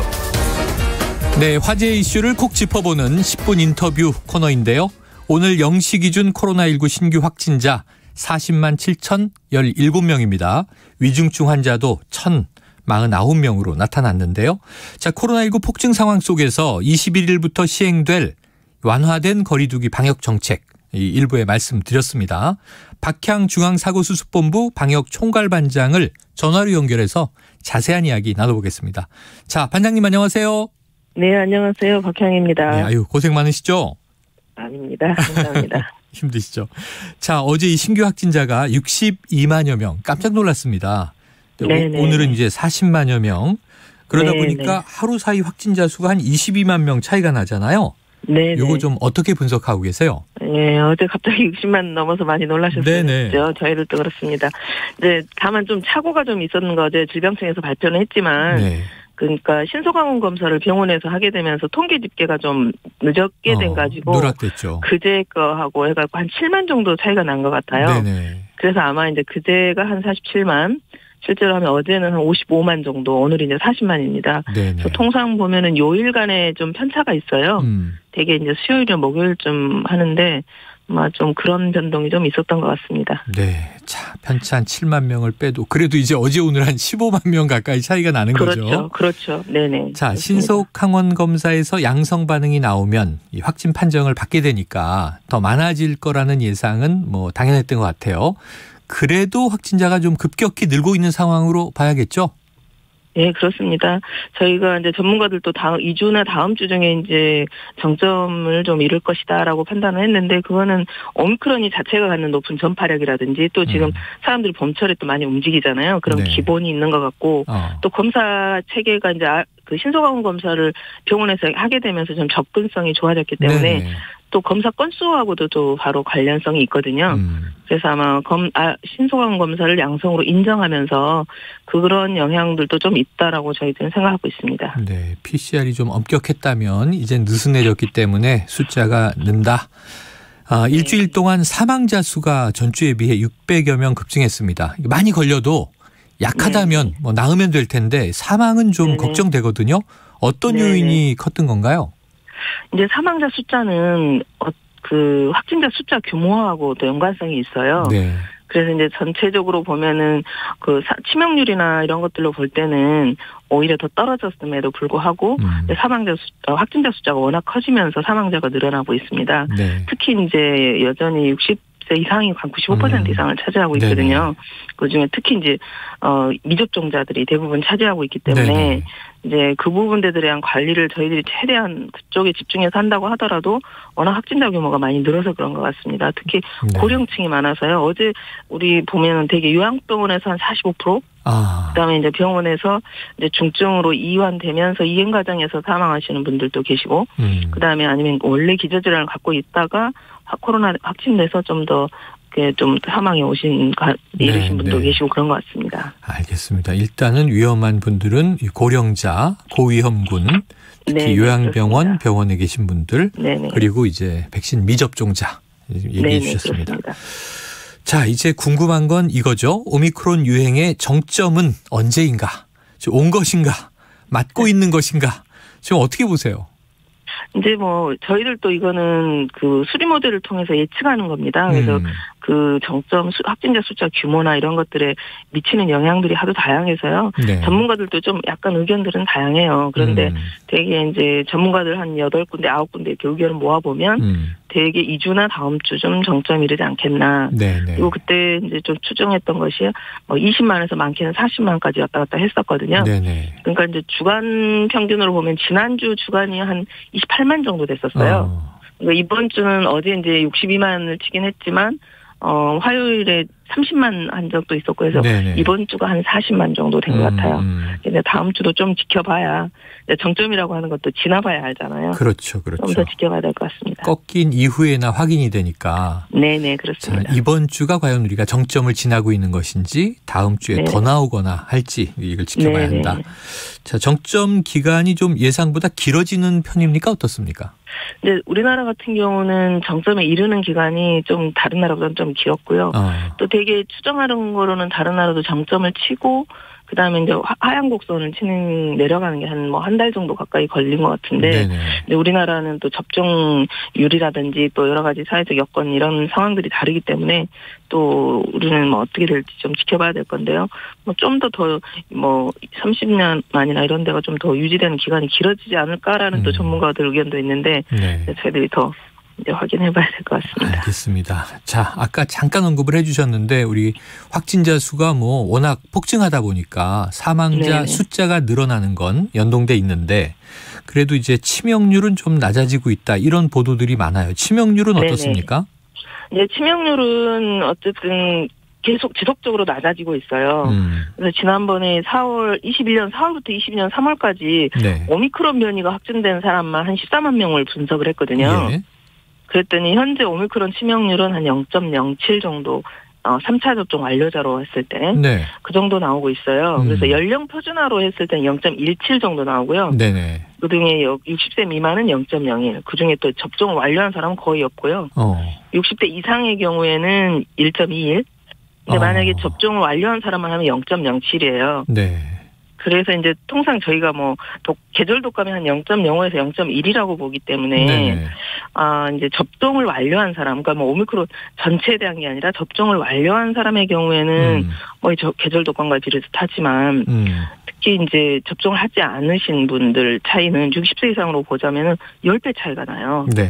그래서 여전히 고위험군은 존재하나 접종 완료자라는 전제 하에서는 그 수준과 좀 유사하다라고 좀 설명을 드렸던 것 같습니다. 네. 그게 좀 오해를 불러일으키는 것 같긴 한데요.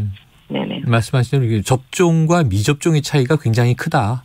네, 통상 한 10배 정도 차이가 난다. 근데 네네. 접종을 한 분들에게는 이 접종한 분들의 치명률만 보면은 계절 독감과 비슷하게 됐다. 네네.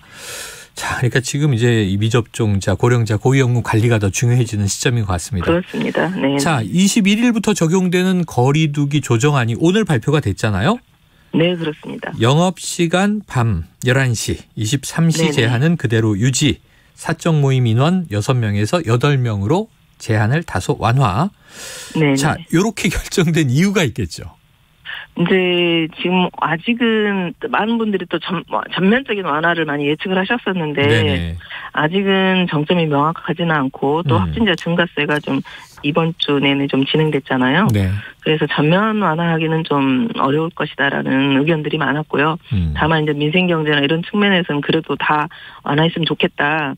그 거리두기 효과나 뭐 이런 것들을 주장했는데요. 이번에는 그럼에도 불구하고 국민들 불편해서 차원에서 모임 숫자만을 좀 소폭으로 조정했습니다. 그러니까 지난번에는 시간 조정을 통해서 민생 경제나 이런 쪽이 좀 더 풀릴 수 있도록 했었는데요. 네. 이번에는 좀 소폭으로 아직 정점 이루지 않았고 또 증가세 이런 것들을 감안했습니다. 네, 이게 보는 우리 사회 시각이 크게 두 가지인 것 같아요. 더 풀어줘야 네. 되는데 경제 힘든데 왜 이렇게 네. 찔끔찔끔 신중하게 푸느냐 답답하다 이런 시각도 있지만 또 네. 한쪽에서는 신중하게 잘하고 있는데 문제는 네네. 지금 확산이 폭증하고 있는데 막 60만도 우리가 보고 놀라고 그러는데 지금 네네. 완화 정책을 내는 게 이게 잘못된 시그널 아니냐라고 또 지적하는 전문가들이 있어서 네네. 고민이 있으실 텐데 이거 어떤 의미로 좀 이해해야 되겠습니까? 이제 저희들이 지난번 과거에 뭐 델타라든지 이런 처음에 코로나가 발생했을 때 이런 때처럼 계속해서 확진자 확산의 억제로만 가게 된다면 아마 우리 모든 사회 경제적인 자원들을 다 거기에 투입을 해야 됩니다. 네. 근데 또 그 이후에 저희들이 오미크론의 특성들도 이제 어느 정도 파악했고요. 또 작년 델타나 그때 비해서는 접종률도 엄청 높아졌고 또 치료제도 있습니다. 부분적이긴 하지만. 그래서 이제는 그 전체적으로 일상 회복으로 방향으로 가야 된다라는 것에 대해서는 일치를 하고 있고요. 지금 네. 시점이 이제 정점에 이르다 보니까 일상 회복으로 가면서 그동안 강하게 유지했던 사회적 거리두기도 좀 어느 정도 회복 방향으로 가야 되고 그다음에 또 일상 회복도 확산세가 워낙 크기 때문에 일정 정도는 또 막는 부분도 있어야 되겠어 네네. 이게 혼재돼 있다 보니까 그런 게 좀 생긴 것 같습니다. 네. 그렇지만 장기적으로는 일상 회복 방향으로 가야 된다는 건 전부 동의하고 계시니까 네. 시점의 문제이기 때문에 그런 것 같습니다. 자, 그래서 이제 정책과 지금 이제 유행이 조금 네. 엇갈린다 이런 얘기들이 나오는 것 같은데 지금 언급 주셨으니까 이거 좀 미리 여쭤볼게요. 병상 가동률, 우리 저 의료 네. 대응 체계 지금 이제 감염 자체를 예방하기는 어려워진 상황이다. 그렇다면은 네네. 중증화나 사망은 막아보자. 여기에 이제 네네. 집중돼 있는 거잖아요. 그렇습니다. 그럼 지금 좀 의료 여력 아직 충분합니까? 지금 뭐 병상 가동이랑 의료진 여력을 충분하다고는 볼 수 네네. 없습니다. 왜냐하면 실제 일상적인 의료 상황들은 계속 진행되고 플러스 코로나가 생긴 거잖아요. 그래서 의료 인력이 코로나를 볼 수 있는 걸로만 나눠서 코로나에만 집중하고 의료 인력이 그쪽으로 좀 집중돼 있기 때문에 여력은 충분하지 않습니다. 그래서 저희들이 인력을 재배치하는 걸로 대응을 하고 있는데요. 네네. 특히 공중보건이라든지 예. 또 군의관 이런 분들을 최대한 이쪽으로 좀 더 투입해가지고 하고 있고요. 또 병원들은 병원들 내에서 인력을 좀 재배치하는 방식으로 진행하고 있기 때문에 만약에 여기서 더 만약에 악화가 돼버린다면 일반 진료나 이런 데도 영향을 줄 수밖에 없는 거죠. 그래요. 자, 어제 네. 보니까 한 65% 병상 가동률. 네네. 그리고 이제 한 1,800여 명 지금 이제 중증 입원 중인 것 같은데. 네네. 한 몇 명까지 감당할 수 있나요? 저희들이 현재는 이제 중증 환자 전담 병상을 한 2,800병상 정도 약간 네. 좀 더 늘렸고요. 네네. 준중 환자 병상 한 5,200병상 정도 보유를 하고 있는데 이 부분은 향후에 지금 서울 수도권 중심으로 이제 일반 병상들을 좀 많이 활용하고 있지 않습니까? 이제 이런 것들 활용 여부하고도 좀 연관성이 있을 것 같고요. 또 그런 체계 일반 진료 체계로 점차적으로 좀 이행하는 것과 병행하지 않으면 네. 이건 대응할 수가 없습니다. 그래서 순증과 코로나만을 보는 병상을 순수하게 증가시키는 네. 문제는 이제는 앞으로는 좀 더 억제를 네. 하고 이제 일반 진료 체계 안에서도 이게 녹아날 수 있는 방안들을 더 강구하고 있습니다. 그래야 될 것 같습니다. 자, 끝으로 네. 지금 이제 우리가 정점인지 아닌지 모르는 시기를 가고 있는데 국민들에게 네. 좀 당부 말씀 한 말씀 주시죠. 네, 여전히 우리 방역수칙 준수가 훨씬 중요합니다. 뭐 음압실에서 치료하고 사중복을 입고 이런 거보다는 마스크를 잘 쓰고 손을 잘 씻고 방역 동선을 잘 조정하고 이런 것들이 훨씬 유효한 시기입니다. 그래서 여전히 방역수칙 중요하다는 거 말씀드리고요. 또 치명률에서도 보셨듯이 예방접종 여전히 중요합니다. 국민 여러분들 좀 더 그동안 헤어지시 함께 해주셨던 것처럼 함께 방역해 주시길 당부드리겠습니다. 네. 저희도 최선을 다하겠습니다. 함께 자율방역 자신의 책임으로 전환된 지가 오래됐는데 네. 연말 연초였는데 아직도 참 고생 많으십니다. 오늘 여기서 마무리할게요. 고맙습니다. 네, 감사합니다. 예, 지금까지 박향 중앙사고수습본부 방역총괄반장과 함께했습니다. 최영일의 시사본부는 여러분과 함께합니다. 짧은 문자 50원, 긴 문자 100원이 드는 샵 9730, 라디오 어플 콩과 유튜브는 무료로 참여하실 수 있습니다.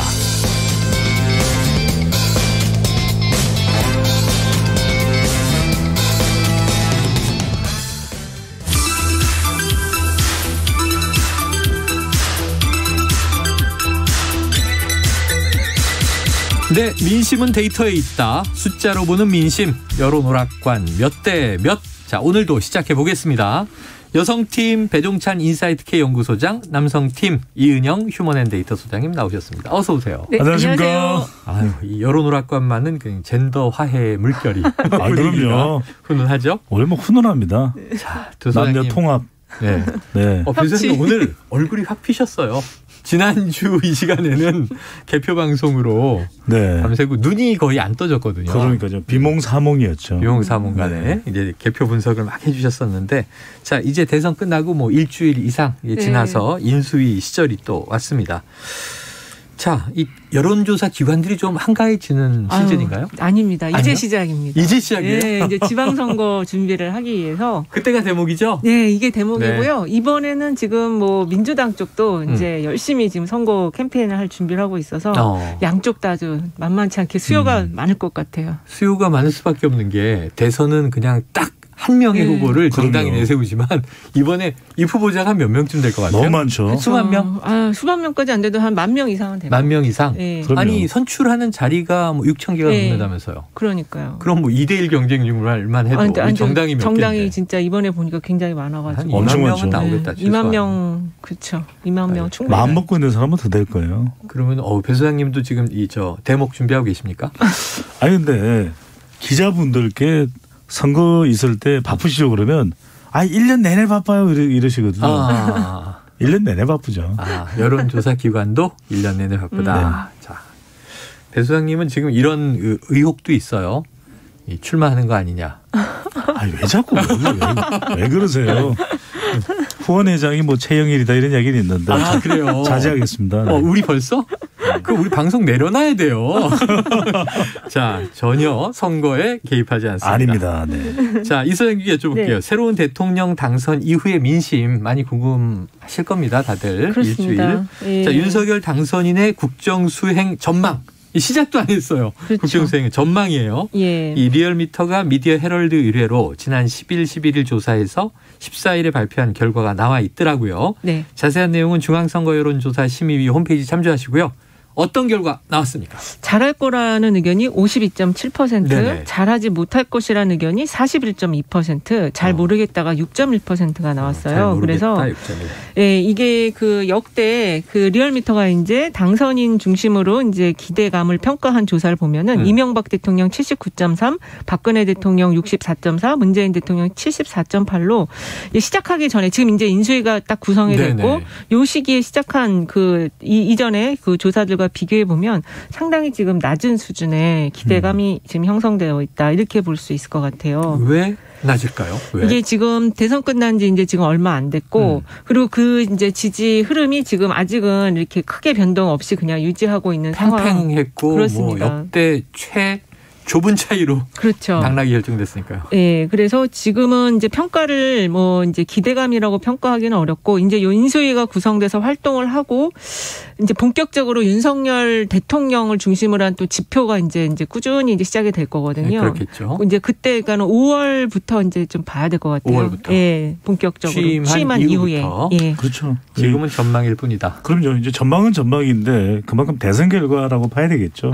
여진이 있는 것이고 이전에 대통령 선거의 3번의 당선인들은 그래도 좀 차이가 있었거든요. 근데 이번에는 뭐 역대 최저 득표율 차 맞아요. 0.73%포인트고 누가 이기고 져도 이상하지 않다 이런 얘기를 했으니까. 그것도 이제 워낙 선거 결과가 정치적 양극화 이게 심각하다 보니까 그 결과가 이제 반영이 됐다고 봐야 되겠죠. 그러니까 예전에는 뭐 이제 이 1번, 2번 중에 내가 다른 후보를 찍었어도 결정됐으면 이제 대한민국 대통령이니까 잘하길 기대한다. 이렇게 좀 이제 기우는 심리가 그렇죠. 있었는데 그렇죠. 지금은 대선 끝나고도 뭐 예를 들면 이재명 후보 지지자들은 아직도 마음이 안 풀린 거예요. 그런 것 같아요. 저희가 이제 사후조사를 하면은 항상 그 대통령이 이제 얻은 지지율보다 내가 그 사람을 찍었다는 게 더 높게 나오거든요. 그래서 이제 그 어떤 그 자신의 일단 그 당선 쪽으로 이렇게 자신의 어떤 심리나 이런 것들 좀 기울여서 이제 한번 잘 하나 보자 이런 흐름이 있는데 지금은 그게 많이 이렇게 좀 이 마음이 가지는 않고 있는 것 같아요. 언제 풀립니까, 배 소장님?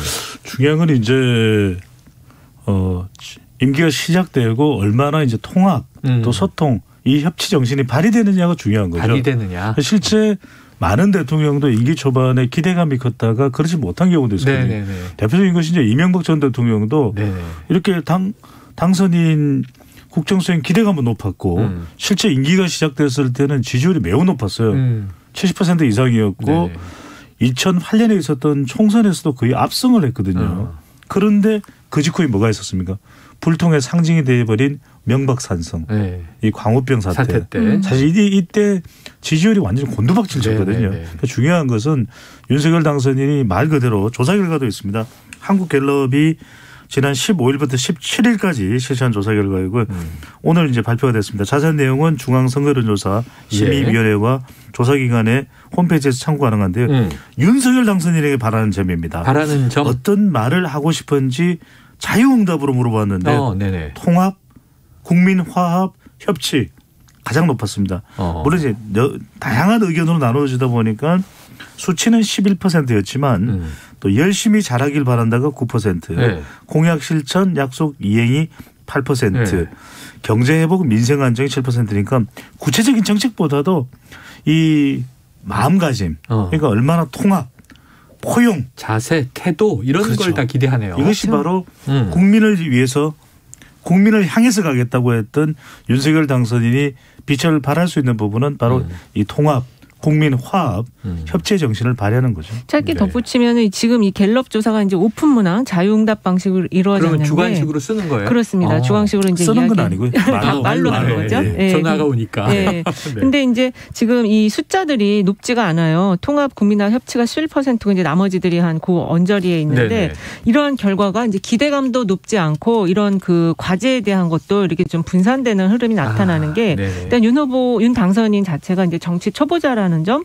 그래서 어떤 부분을 기대해야 될지 아직 그 포인트를 좀 잘 찾아내지 못하고 있는 점이 있고, 그다음에 윤 당선인이 그 선거 기간에 했던 어떤 그 국정의 미래 비전에 대한 부분을 좀 정확하게 제시한 게 별로 없어요. 그래서 그런 부분이 있다 보니까 어쨌든 지금 이 결과를 놓고 봤을 때 둘이서 싸우지 말고 잘 소통하면서 협치를 해라. 이게 좀 가장 큰 과제로 지금 이제 국민들이 보고 계시는 것 같아요. 그렇군요. 우리가 이제 일반적으로 딱 선택지를 주고 고르는 게 아니라 좀 두루뭉술한데 그렇죠. 그렇다 쳐도 이게 응답 자체가 이렇게 막 쏠리지 않고 관망하는 그렇습니다. 입장이 많다. 그냥 이렇게 두 번째가 그 열심히 잘하길 바람 이게 9%. 열심히 잘하길 바람. 그러니까는 아직은 우리도 이 윤 당선인 윤석열 정부의 과제를 뭘로 말하기 좀 어렵다 이런 의미인 것 같아요. 학교 선생님이나 학부모가 학생한테는 얘기 열심히 아니에요? 해요. 열심히 잘하길 바란다. 그런데 역대 대통령도 그랬고 문재인 대통령도 열심히 잘하기 바람 항목도 있어요. 아니 주로 국정 지지율 높은 게 열심히 한다. 그러니까요. 이게 높았죠. 그럼요. 네. 근데 시작할 때 그 문재인 정부는 이제 소득 주도 성장이라는 게 좀 이제 그 비전으로 좀 제시된 부분은 있었거든요. 양극화해서 이런 것들이 있었는데 이번에는 이제 그걸 아마 이번 인수위에서 만들 걸로 보여져요. 그렇죠. 네. 지켜보죠. 네. 그런데 저는 역발상을 좀 해보면요. 이게 제가 윤 당선인이면 뭐 조금 불쾌할 수는 있지만 나쁘지 않은 게 높은 기대의 지지율이었다가 시작하고 뚝뚝뚝 떨어지는 걸 많이 보다 보니까 그렇죠. 아예 기대가 없으면 조금만 잘해도 또 올라갈 수도 있잖아요. 그렇죠. 네. 그게 효과적일 수도 있는 거죠. 그래서 우리도 왜 고등학교 1학년 때 막 전교 거의 꼴찌하다가 고3 때 보면은 정말 분기 일전 해서 전교 1등 한다. 이건 뭐 드라마가 되거든요. 그렇죠. 그런 것도 가능하니까 뭐 이제 제가 극단적인 사례가 될 수 있지만 이런 극적인 드라마 효과도 있기 때문에 오히려 이제 윤석열 당선인이나 인수위 쪽에서는 오히려 처음에 기대 점수가 낮으면 조금만 더 잘하자 그렇죠. 이렇게 될 수도 있죠. 부담이 좀 적을 수도 있죠. 동의됩니까? 네, 좀 동의는 됩니다. 이런 경우는 드라마가 되는데 1등 하다가 꼴찌하면 잊혀지잖아요. 그렇죠. 아무도 주목하지 않는. 맞아요. 자, 이 같은 리얼미터 조사, 이 윤 당선인의 최우선 국정 과제로 이 꼽힌 것들이 있던데 어떤 것들이 나왔어요? 네, 가장 뭐 역대 대통령 모두 국정 과제 물어보면 가장 높은 게 경제입니다. 경제, 무항산, 무항심, 먹고 사는 문제. 경제 성장 일자리 창출이 4명 중에 1명, 24.4%로 가장 높았고요. 또 거의 비슷한 정도의 비율로 정치 개혁, 부패 청산이 있습니다. 또 하나 이제 3위가 이 집값 안정 등 부동산 문제 해결이 16.4%였는데 주목할 것은 경제 부동산은 이해가 돼요. 아주 우선 과제고 또 윤석열 당선인이 선거에서 승리하는 데도 결정적인 또 요인이 됐던 것이고 그런데 정치개혁 부패 청산은 뭐냐. 이 부패 청산. 결국은 지지자들은 또 헌법 정신, 공정 또 상식, 정권 교체를 강조했거든요. 어떤 식으로든 뭔가 검찰의 수사 이걸 통해서 부패를 바로잡는 공공개혁을 하는 이걸 기대하는 목소리가 담겨 있는 것으로 보입니다. 이건 주로 이제 지지층의 목소리일 것이다. 이렇게 보시는 거예요. 그게 거의 비슷하게 나왔잖아요. 그리고 이제 지금 근데 이 부패 청산하고 정치 개혁을 하기 위한 어떤 도구로서 이제 뭐 여러 가지 이제 특검이라든지 또 민정수석실 폐지 이런 과제들도 지금 나와 있는데 이게 또 국민들 일각에서는 정치 보복으로 또 가지 않을까 이런 걱정도 있는 것 같아요. 정치 보복으로 갈 가능성에 대해서도 한 55% 정도가 그럴 수도 있겠다라고 보고 있기 때문에 상당히 좀 이중적인 과제를 지금 안고 있다. 그러네요. 이렇게 좀 볼 수도 있겠습니다. 이게 아까 말씀하신 정치 양극화 반반으로 갈려 있으니까 한쪽의 부패 청산이 다른 쪽에서는 정치 보복으로 해석될 수 있는 거고. 이게 참 쉬운 문제는 아니다 싶어요. 그리고 여기서 중요한 게 그래서 이현정 선생님께서 말씀하셨는데 분명히 이제 윤석열 당선인이 강조한 게 시스템이거든요. 시스템에 그 의해서. 이야기는 검찰의 수사에 개입하지 않겠다. 검찰의 수사 독립을 또 존중하겠다 이런 의미거든요. 법치에 의해서. 보장하겠다. 그렇게 되는 여야를 가리지 말아야 돼요. 그러니까 정말 명분 있는 수사고 시스템 수사라면 여야를 가리는 순간 이거는 이 정치 보복이 되거든요. 여야를 절대 가리지 말아야 되고 저는 그걸 위해서 이 법관이나 또 검사의 인사에 대해서 굉장히 독립적이어야 된다. 그렇지 못하다면 오해를 살 수가 있는 거죠. 오해를 살 수 있다. 짧게 덧붙이면은 지금 부동산 문제 해결도 지금 16.4%로 그 국민들이 이제 그 좀 빨리 이 문제도 해결을 해라 하고 있는데 의외로 3위예요. 그렇습니다. 1, 2위일 줄 알았는데. 근데 이게 지금 그 인수위에는 또 요거와 관련된 전문가는 아직 그 인수위원으로 발탁은 안 됐어요. 그게 또 이제 언론에서 지적이 되고 있는 부분입니다. 자, 이 소장님께 여쭤보죠. 리얼미터 조사 중에 문재인 대통령 이제 임기가 2달도 채 남지 않았습니다. 그렇습니다. 국정수행 지지도는 계속 나오고 있는데요. 어떻게 나왔습니까? 일단은 그 긍정평가가 38.1%, 부정평가가 58.8%인데 이게 이제 지난 조사 대비하면은 긍정평가가 5.8%포인트 줄었고 부정평가는 7.3%포인트 증가를 했어요. 오늘 그 갤럽도 조사가 나왔는데 여기에서는 긍정평가가 42%로 지난주보다는 1%포인트가 하락을 했거든요. 그래서 지금 어쨌든 2달 남은 이 과정에서 이 문재인 대통령의 국정 수행 긍정 평가는 한 40% 자기 이제 득표율 수준으로 이제 마감이 되지 않을까 이렇게 보여지고 선거에 졌기 때문에 좀 하락폭이 좀 더 컸었던 것 같아요. 아무래도 대선 패배의 효과가 반영돼 있다. 반대였으면 또 달라졌을 수도 있겠지만 그렇죠. 네. 어쨌든 지금 말씀하신 게 의미심장하네요. 5년 전 문재인 대통령의 득표가 41%였는데 네. 대략 이제 국정 지지율도 그 수준으로 유지되고 있다. 그렇습니다. 그래도 이게 임기 말 내임덕이라는 이야기가 없는 대통령으로 좀 되게 유일한 대통령이죠. 네네네. 네. 자, 오늘 나온 갤럽 조사 보니까요. 아까 말씀하신 대로 42% 직무수행 평가 지지 전주보다 1%포인트. 그건 좀 하락폭이 좁고 네. 지금 리얼미터 조사는 조금 하락폭이 크고 네, 이렇습니다. 자, 이 문 대통령 지지율이 TK 부산 경남 호남에서는 두 자릿수 하락을 보였으니까 이 지역에 따라 편차가 있네요. 그렇습니다. 뭐 선거 결과에 영향을 받았다고 봐야 되겠죠. 네. 그래도 뭐 하락은 했지만 역대 대통령은 거의 기반이 무너지는 경우가 많았거든요. 네네네. 그런데 문재인 대통령 그래도 핵심 지지층이 유지되고 있다. 이 핵심 지지층은 누구냐면 호남 40대 화이트 칼라. 네네. 그래서 역대 대통령과 다른 점은 핵심 지지층을 꾸준히 견인해가는 리더십 현상을 보이고 있고 또 하나 중요한 건 그런 가장 큰 이유는 부정부패가 없다는 거죠.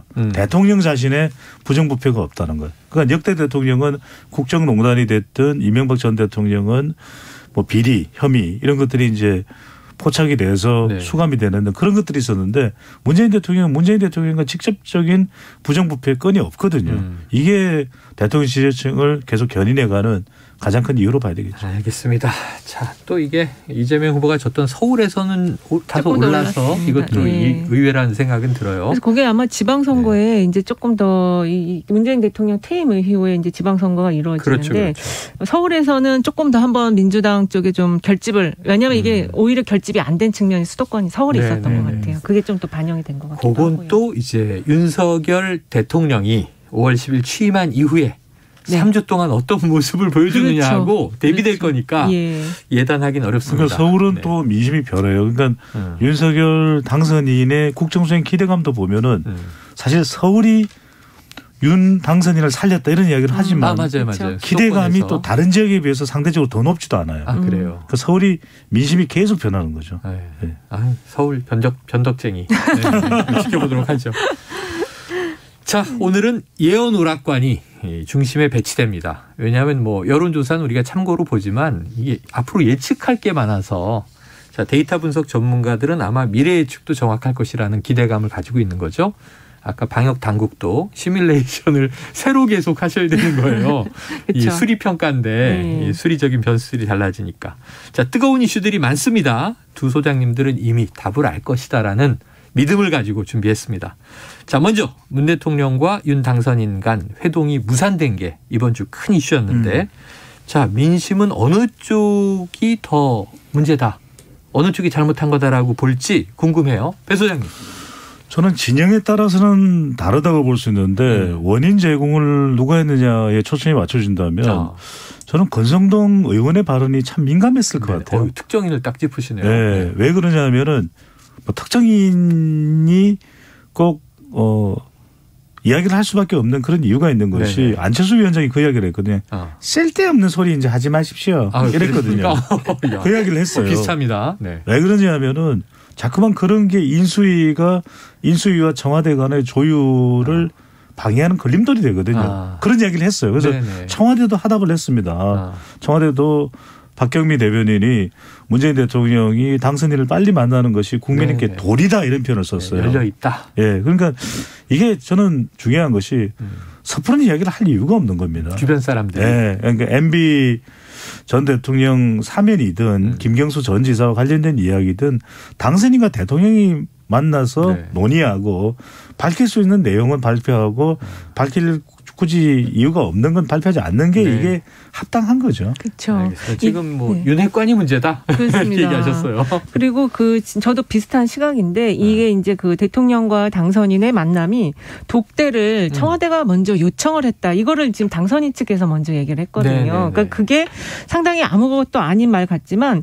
청와대 입장에서 받아들일 때는 그런 부분을 이제 또 여러 가지 추측을 하니까 이런 작은 사안을 가지고 그래서 이것이 결국에는 이제 김경수 지사 MB와 의원과의 사면 연기설까지 나오면서 굉장히 좀 불편했었을 것 같고 그다음에 청와대 인사, 그러니까 한국은행 총재에 대한 인사 관련해서 이거 알박기 인사라고 아직 딱 그 규정에서 말한 거는 너무 불쾌했을 것 같아요. 알박기 이거 좋은 표현이 아니죠. 그렇습니다. 네. 굉장히 뭐 서로 협조해야 할 사안인데 이걸 알박기라고 하는 것이 굉장히 불쾌감을 자아냈을 것 같은데 반면에 그 탁현민 의전비서관의 또 이야기가 어쨌든 또 별로 좋게 보도는 안 돼서 그렇지. 오늘 그 박병미 청와대 쪽에서 이제 대통령께서 개별적인 의사 표현을 하지 말라고 이제 약간 단도리도 좀 지금 한 상황이어서 아마 다음 주에는 좀 아주 활짝 웃는 모습으로 만나는 게 나오지 않을까 이런 생각이 들어요. 그러니까 중요한 건 상호 존중입니다. 그러니까 역대 지금 인수위 또 인수위지만은 당선인과 대통령이 이제 선거했자마자 만나는데 그 기간이 역대 아마 당선인과 현직 대통령 간의 만남 중에서 가장 늦어지고 있는 것 같아요. 그러니까 YS와 DJ는 이틀 만에 만났고 인수위 기간 동안 6번이나 만났거든요. 많이 만났네요. 아이고 어디서 네, 저 와보라요. 이러면서 만났는데. 그때는 IMF가 있었죠. 그러면서 IMF라는 특수식. 지금은 지금도 경제 전문가들 중에는 상당히 우리 지금 경제가 어렵다는 얘기 많이 합니다. 그래서 저는 탁현민 의전 비서관도 그런 이야기 할 필요가 없어요. 집무실까지 뭐 걸어가면 57초, 뛰어가면 30초. 그런 이야기를 왜 합니까? 거기다 또 안 쓸 거면 청와대 우리 쓰게 내달라. 혹시 마음속에는 호불호가 있겠죠. 그것까지 어떻게 하겠습니까? 그런데 저는 이 사면에 대한 이야기를 조금만 더 드리면. 사면. 그래요. 사면. 박근혜 전 대통령 같은 경우에는 사면 결정이 내려지는 점에서 상당히 좀 호의적인 편이었어요. 건강 문제라든지. 그러니까 사면은 뭐냐면 분위기나 명분이 참 중요합니다. 그렇죠. 이럴 때 중요한 게 이명박 전 대통령 측에서는 일단 반성이 먼저 나와야 돼요. 그러니까 상당히 또 고연령이잖아요. 네네. 그러니까 반성을 하면서 참 그 국정 수행에 대해서 좀 참여하고 있다. 뭐 그런 게 국민 정서니까요. 그다음에 두 번째는 이제 건강 부분을 우려할 수 있습니다. 현 정부 내에서도. 그다음에 세 번째는 뭐냐면 화해의 차원에서 국민 여론도 상당히 따갑긴 한데 이 부분을 논의해 보겠다. 결정이 아니라 마치 된 것처럼 따놓은 당상처럼 그러면서 논의하면서 조금 여지를 남겨두고 문재인 대통령과 윤석열 당선인 사이에 일주일 뒤에 한 번 더 뵙기로 했습니다. 이러면 흐뭇해지는 것이거든요. 흐뭇해지는 건데. 이런 것까지 우리가 다 컨설팅을 드려야 되는. 문재인 대통령께 감사하다. 이 정도 얘기가 나왔는데 지금 사실은 제가 놀란 게 며칠 전에 여기 이재호 고문이 나와서 이명박 전 대통령 구속은 정치보복 아니었냐 이렇게 얘기해서 좀 놀라긴 했어요. 입장들이 뭐 다 다르겠습니다만. 그렇죠. 자. 사면에 대한 여론은 이 소장님 어떻게 감지하십니까? 대략? 일단은 지금 그 전직 대통령 사면에 대해서 국민들의 기본적인 생각은 긍정적이지 않아요. 그리고 이제 사면권을 좀 남발하고 있다. 그런 생각을 갖고 있는데 지금 이 사면을 이제 풀어가는 과정에서의 명분을 어떻게 잡아내느냐가 가장 중요한 것 같은데 이게 지금 자꾸 전직 이 김경수 지사의 연계라든지 또는 경제인과의 연계에서 정치적 타협으로 비춰지면 가장 사면이 되더라도 효과는 그렇게 크지 않을 것이다. 이렇게 좀 보고 있습니다. 자, 이 중요한 이슈가 또 있습니다. 이거 두 분에게 바로 단도직입적으로 여쭤볼게요. 대통령 집무실 이전. 배 소장님. 어디예요? 저는 뭐 용산이 유력하다고 이틀 전에는 말씀드렸을 텐데 지금 또 빅데이터 분석을 해보니까 광화문 시대와 용산 시대에 대해서 약간 온도차가 좀 있더라고요. 하도 광화문 시대 그랬는데 선거 끝나고 나니까 벼랑간 용산 시대? 게다가 이제 이게 구체적으로 들여다보면 지금 국방부 청사도 있지만 그 바로 옆에 또 합동참모본부거든요. 합참은 우리 군의 육해공 해병까지 총괄 이 전력 자산을 다 총괄하는 데인데 EMP 그러니까 전 자기파 툭 해서 이제 아무런 특수 장비조차 쓸 수 없는 그런 또 탄을 또 쐈을 때를 대비할 수 있는 장치가 다 돼 있거든요. 그런데 그걸 단시간 내에 그런 네트워크 시스템을 옮겨가는 것도 쉽지가 않고 지금 자꾸만 이 광화문 청사로 이전하면 한 500억 원, 그다음에 국방부 용산 청사로 가게 되면은 약 한 200억 원 정도 이야기를 하고 나는데 실제로 추가 경비나 눈에 보이지 않는 경비 또 군 자산이 떠나는 이 경비는 또 어마어마할 수 있거든요. 그러다 보니까 약간 좀 지금 용산 매점 내에서도 반발이 나와요. 아니, 매점했는데 왜 떠나라고 그래요? 저는 이런 것들을 좀 들려주시네요. 감안해 보게 되면 그래도 용산이 조금 유력해는 보여요. 유력해는 보여요. 청와대를 대체하는 집무실 저는 세 가지인데 하나는 3박자가 갖춰진 삼합. 헬기장, 그다음에 벙커, 보안. 이게 광화문보다는 있고 더 낫거든요. 자, 이 소장님. 네. 그럼 이제 어디냐 이렇게 물어보면 용산이 좀 유력하다 얘기하셨어요. 네. 국민 여론상 광화문 시대, 용산 시대 어감은 좀 달라요. 그렇죠. 어떻게 국민들에게 전달될까요? 일장일단이 있겠는데 이거 아마 이제 다음 주에 이거와 관련한 여론조사 결과들이 좀 나오지 않을까 싶어요. 그렇겠네요. 그런데 이 용산이라는 데는 사실 여지껏 광화문으로 이전은 여러 차례 언급이 됐었지만 못했고 용산은 지금 새로운 부지로 이제 떠오르는데 여기가 지금 주한미군이 이전하면 어떤 그 공백의 땅이거든요. 여백의 땅이어서 이쪽으로의 이전도 사실은 좀 신선하다 이런 느낌은 있는 것 같아요. 근데 이제 지금 비용 부분 때문에 이제 국민들도 어떻게 판단해야 될지 잘 몰라 하는 상황인 것 같은데 이거를 지금 오늘인가요? 김은혜 당선인 대변인이 봄꽃이 지기 전에 이전 청와대를 돌려드리겠다. 예, 근데 그렇게 시한을 너무 촉박하게 잡은 것 자체가 이게 자충수가 될 수 있지 않을까. 조금 여유를 가지고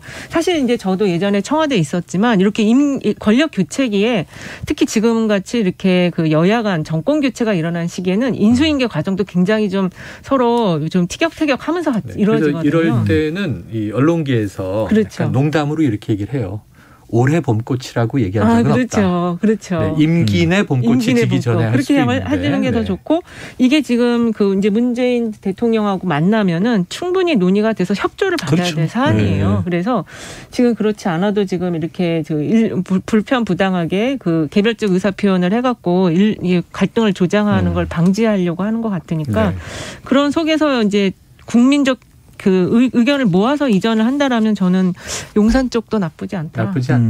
그래서 이제 컨센서스 얘기가 오늘 나온 거죠. 공감대를 형성하고 하겠다. 근데 또 이런 이유는 있을 거예요. 왜냐하면 문재인 대통령이 때 우리가 광화문 시대를 아주 열렬히 환영했었거든요. 그런데 특징이 있습니다. 이은영 소장께서도 청와대에 일해보신 경험이 있지만 청와대는 한 번 들어가면 못 나와요.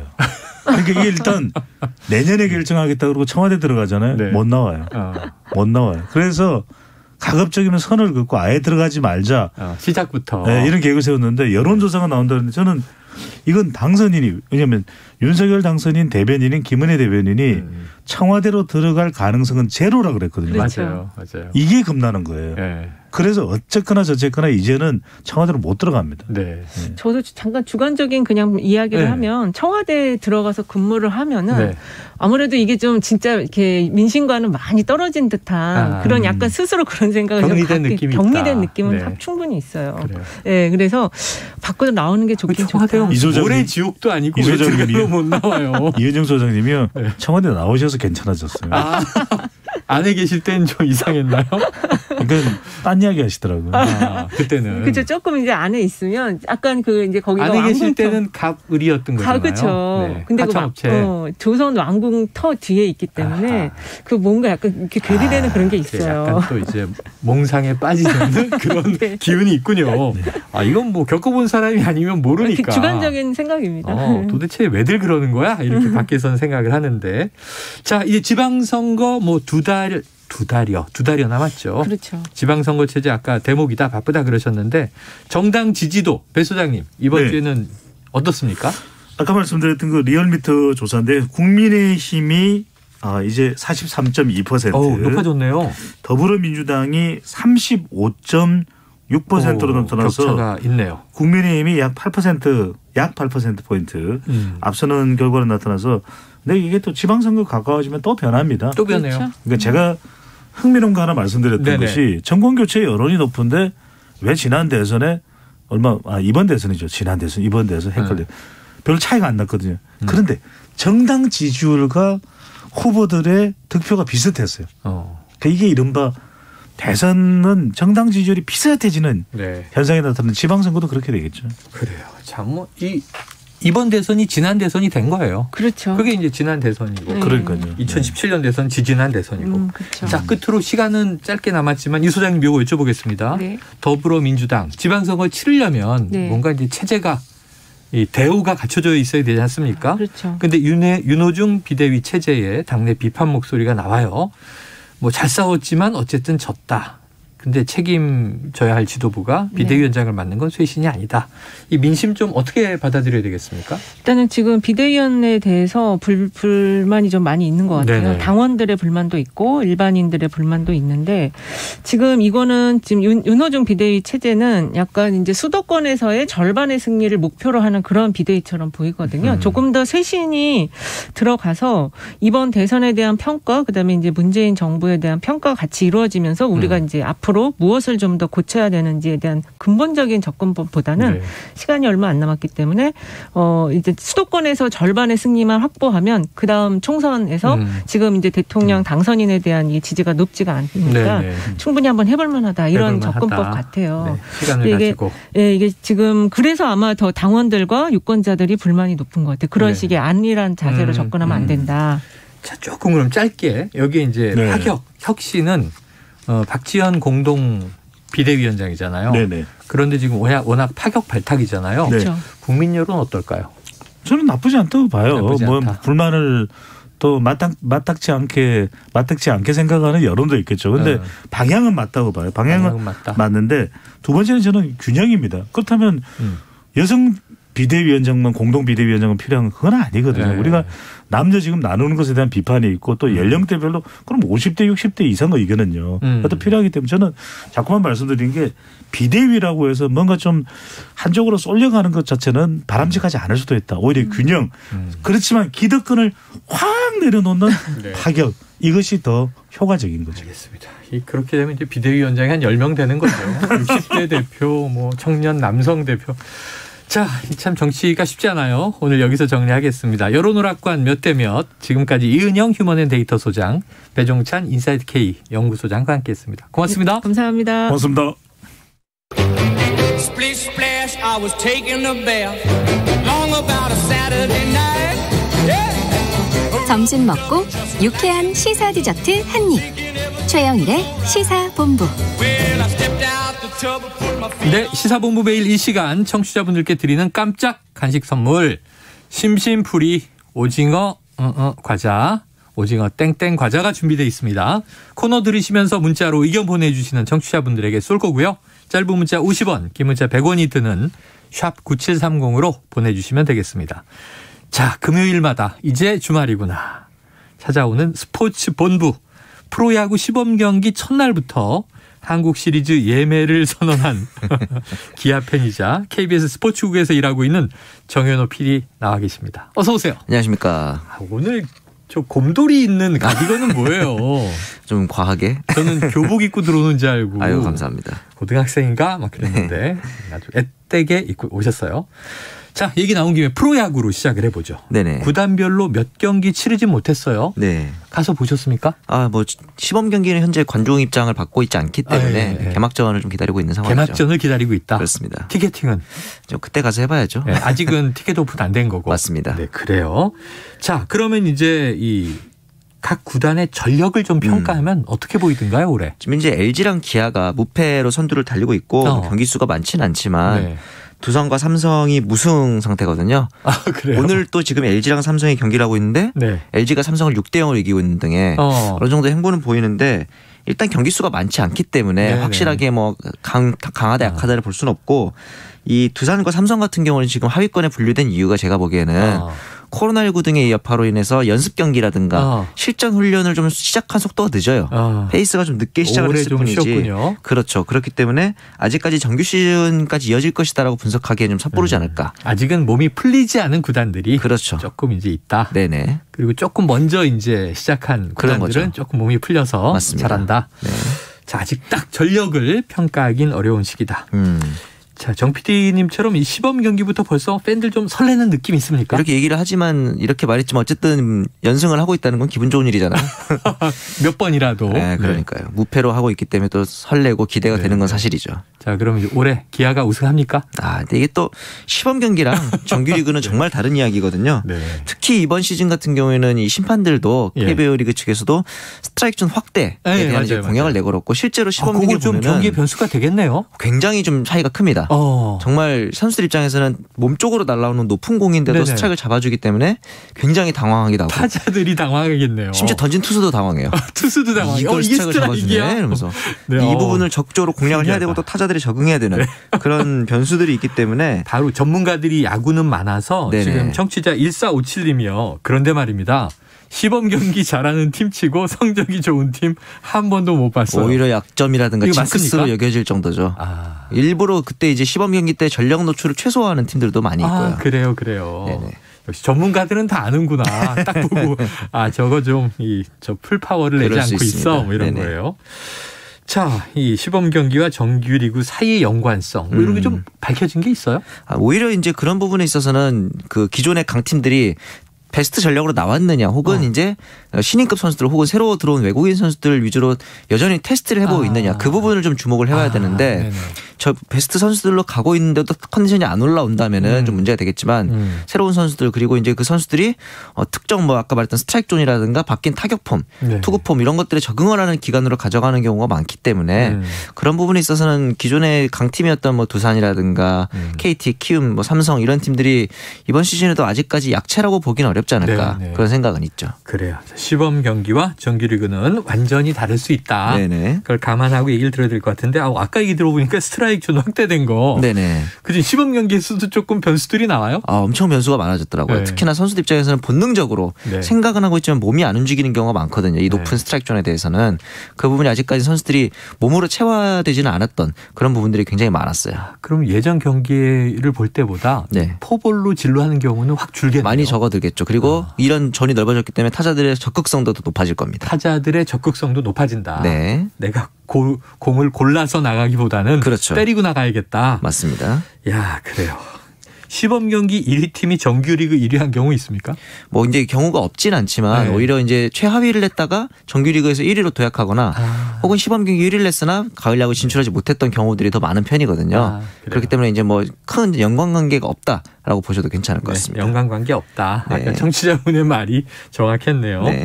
자, 선수 중에서 아무래도 이 키움이 영입한 전에도 우리가 다뤘습니다 벌써. 맞습니다. 푸이그 선수 가장 주목을 받고 있는데 자, 메이저리거로서의 활약을 좀 보여주고 있는지 많은 분들이 배가 많이 나왔다 이런 얘기들을 해서 푸이그 선수가 원래 이렇게 체격이 좀 좋은 선수다 보니까 장타력도 있고 그래서 그렇게 보이지만 일단 가장 좀 고무적인 건 팀 내에서 다른 선수들하고 어울리는 모습이 좀 굉장히 돋보였거든요. 친화력이 있네요. 물론 이제 친화력을 넘어서 실제로 성적이 잘 나오는 부분도 중요하겠지만 제 생각에는 이제 푸이그 선수가 성적이 안 좋을 때 그때 이제 어떤 모습을 보이느냐가 좀 중요할 것 같아요. 성적이 안 좋을 때도 계속 이렇게 장난만 치고 이런 모습이면은 우리나라 프로야구 문화상 그렇게 좋게 보이지는 않을 텐데. 껌 씹는 모습만 뭐 그런 것만 잡혀도 화가 나는 그런 상황이기 때문에 결국은 몸 관리라든가 이런 이슈가 있지만 성적이 결국 중요하다. 근데 한 가지 걱정되는 건 키움이 최근에 영입했던 에디슨 러셀이라는 또 하나의 메이저리거가 있었잖아요. 실패했단 말이죠. 최근에 이름값 높은 선수들이 실패 사례가 좀 많다는 점이 걱정이 될 것 같긴 한데 그런 면에서는 이제 롯데의 새 외국인 선수인 반즈 그리고 KT의 홈런 선두를 지금 달리고 있는 라모스 이런 조금 이름값은 떨어져도 새로운 돌풍을 일으킬 수 있는 외국인들도 많다. 그 부분도 좀 눈여겨보면 좋을 것 같습니다. 푸이그 선수는 근데 이름값까지 있으니 맞습니다. 성적이 받쳐주지 않으면 오히려 약이 되려고 썼는데 독이 될 수도 있다. 그럴 수도 있는 거죠. 자, 지금 뭐 야구 팬들 막 살아나고 있습니다. 청취자 9733님 한화 좀 살아났으면요. 제발. 올해 살아납니까? 지금 시범 경기에서 보여준 모습은 좀 아쉬운 모습들이 있죠. 아쉽다. 이제 저번 경기에서는 이제 롯데를 상대로 역전패를 9회 당하기도 했고 했는데 그런 부분에 있어서는 아무래도 한화가 가장 자랑할 수 있는 건 내야진이거든요. 노시환, 정은원 이런 선수들이 있기 때문에 하주석 선수도 있고 그런 선수들의 타격이 좀 터져주고 그다음에 이제 새로 들어온 외국인 선수들의 적응 여부도 좀 중요할 것 같고요. 내야진의 타격이 살아나고 맞습니다. 외국인 선수들의 활약이 필요하다. 자, 청취자 2081님 롯데는 매번 시범 경기 잘했는데 점점점 항상 그러고는 아무 말씀이 없어요. 그리고 나서는 이제 가을 야구에 못 간 경우들이 많았으니까. 근데 우리 같은 경우는 아까 말씀드린 반지 선수가 좀 굉장히 좋은 활약을 보여주고 있어가지고 이런 부분이 좀 미리 자기의 카드를 오픈한 것인지 아니면 실제 실력이 뛰어난 것인지 한 4, 5월 정도의 페이스를 보면 알 수 있지 않을까 싶어요. 4월의 페이스를 보자. 자, 3253님 양현종 선수 근황이 궁금합니다. 어때요? 양현종 선수가 첫 시범 경기 등판 때 좀 좋은 모습을 보였고 그래요. 여기다가 이제 SSG의 김광현 선수도 또 복귀를 하고 추신수에서 김광현까지 메이저리그에서 복귀를 했잖아요. 이런 부분에 있어서 저는 스토리가 많아진다는 점에서는 좀 흥행 요소가 될 것 같은데 반면 오늘 아침에 또 이제 이 강정호 선수의 복귀를 KBO가 승인을 했단 말이죠. 이런 부분은 어떻게 보면은 강정호 선수의 과거 음주운전 이력 때문에 팬들의 팬심이 돌아설 수도 있는 어떻게 보면은 이제 흥행에 찬물을 끼얹는 요소가 될 수도 있기 때문에 조금 더 신중하게 키움 구단도 그렇고 KBO도 그렇고 고려를 했어야 되지 않을까라는 아쉬움이 많이 들더라고요. 저는. 자, 야구계도 정치권에서 얘기되는 공정과 상식, 맞습니다. 팬들의 이 눈높이에 맞는 그럼요. 그러한 이제 판단들이 필요하다 얘기가 됩니다. 자, 올해는 또 이제 월드컵 기대가 됩니다. 2022 카타르 월드컵 이게 연 후반이잖아요. 맞습니다. 그런데 이제 아시아 최종 예선 우리나라와 이란의 경기가 다음 주 목요일 맞습니다. 상암 월드컵 경기장에서 열리더라고요. 자, 본선 진출은 이미 확정됐지만 이 국대팀은 최정예라면서요. 그렇죠. 왜냐하면은 1위를 확보해야 이제 나중에 월드컵 조추첨에서 좀 유리한 고지를 점할 수 있고 1위를 확보해야 다른 조 2위랑 하니까. 그래서 이제 나중에 상위 시드의 포트에 들어가서 조추첨을 할 수 있거든요. 그 부분에 있어서 이제 뭐 손흥민이라든가 황의조, 황희찬, 이재성 이런 기존의 주전 선수들이 모두 가세한 라인업을 발표했습니다. 자, 1위를 하겠다. 조 1위를 하겠다 이런 의지로 보여줘요. 참 다행이에요. 왜냐면 예선 편성이 다 중동 팀들하고만 해서 그랬는데 오히려 카타르인데 걱정을 했었잖아요. 그런데 오히려 중동 팀들과의 경기에서 우리나라가 좋은 모습을 많이 보여줬고 반면 B조를 봤더니 또 일본, 중국, 사우디아라비아 이런 팀들이 물고 물려가지고 호주도 있고 어떻게 됐습니까? 거기는 지금 호주랑 이제 일본이 앞서 나가고 있는 모양 사우디아라비아랑 일본 이렇게 가고 있는데 그런 면에서 봤을 때는 오히려 우리나라가 중동 팀과 많이 만난 게 더 유리한 측면이 있었던 것 같습니다. 그러니까 조편성 때 뭐 최악이다, 최선이다 이거 뭐 낙관하거나 비판할 필요가 없어요. 그렇죠. 싸워봐야 하는 거예요. 자, 명단에 포함된 황희찬 선수 이 주중 경기에서 부상으로 교체된 바 있는데 합류가 가능할까요? 지난 햄스트링 부상 이후에 또 이제 에버턴전에서 충돌이 교체가 됐지만 내일 경기 출전에 문제 없다고 감독이 얘기를 했거든요. 그래요. 그렇기 때문에 이제 최근 손흥민 선수의 슬럼프도 있기 때문에 황희찬의 활약이 좀 중요해 보입니다. 자, 이 벤투 감독 경기 중 선수 교체 안 해주기로 유명합니다. 그렇죠. 손흥민 선수 좀 이제 지친 것 같은데 어떨까요? 근데 최근에 경기력이 부진하긴 하지만 지금 최종 예선 득점 2위거든요. 만약에 이번 경기에서 득점 1위 도약도 하고 슬럼프도 탈출할 수 있다는 동기부여가 있기 때문에 벤투 감독 입장에서는 이 부분을 잘 활용한다면 이란전에 손흥민 선수의 득점을 기대해봐도 좋을 것 같습니다. 손흥민 선수의 득점을 기대한다. 알겠습니다. 한번 올해 벌써 두근두근 기대가 되네요. 야구 축구다. 열심히 보도록 하겠습니다.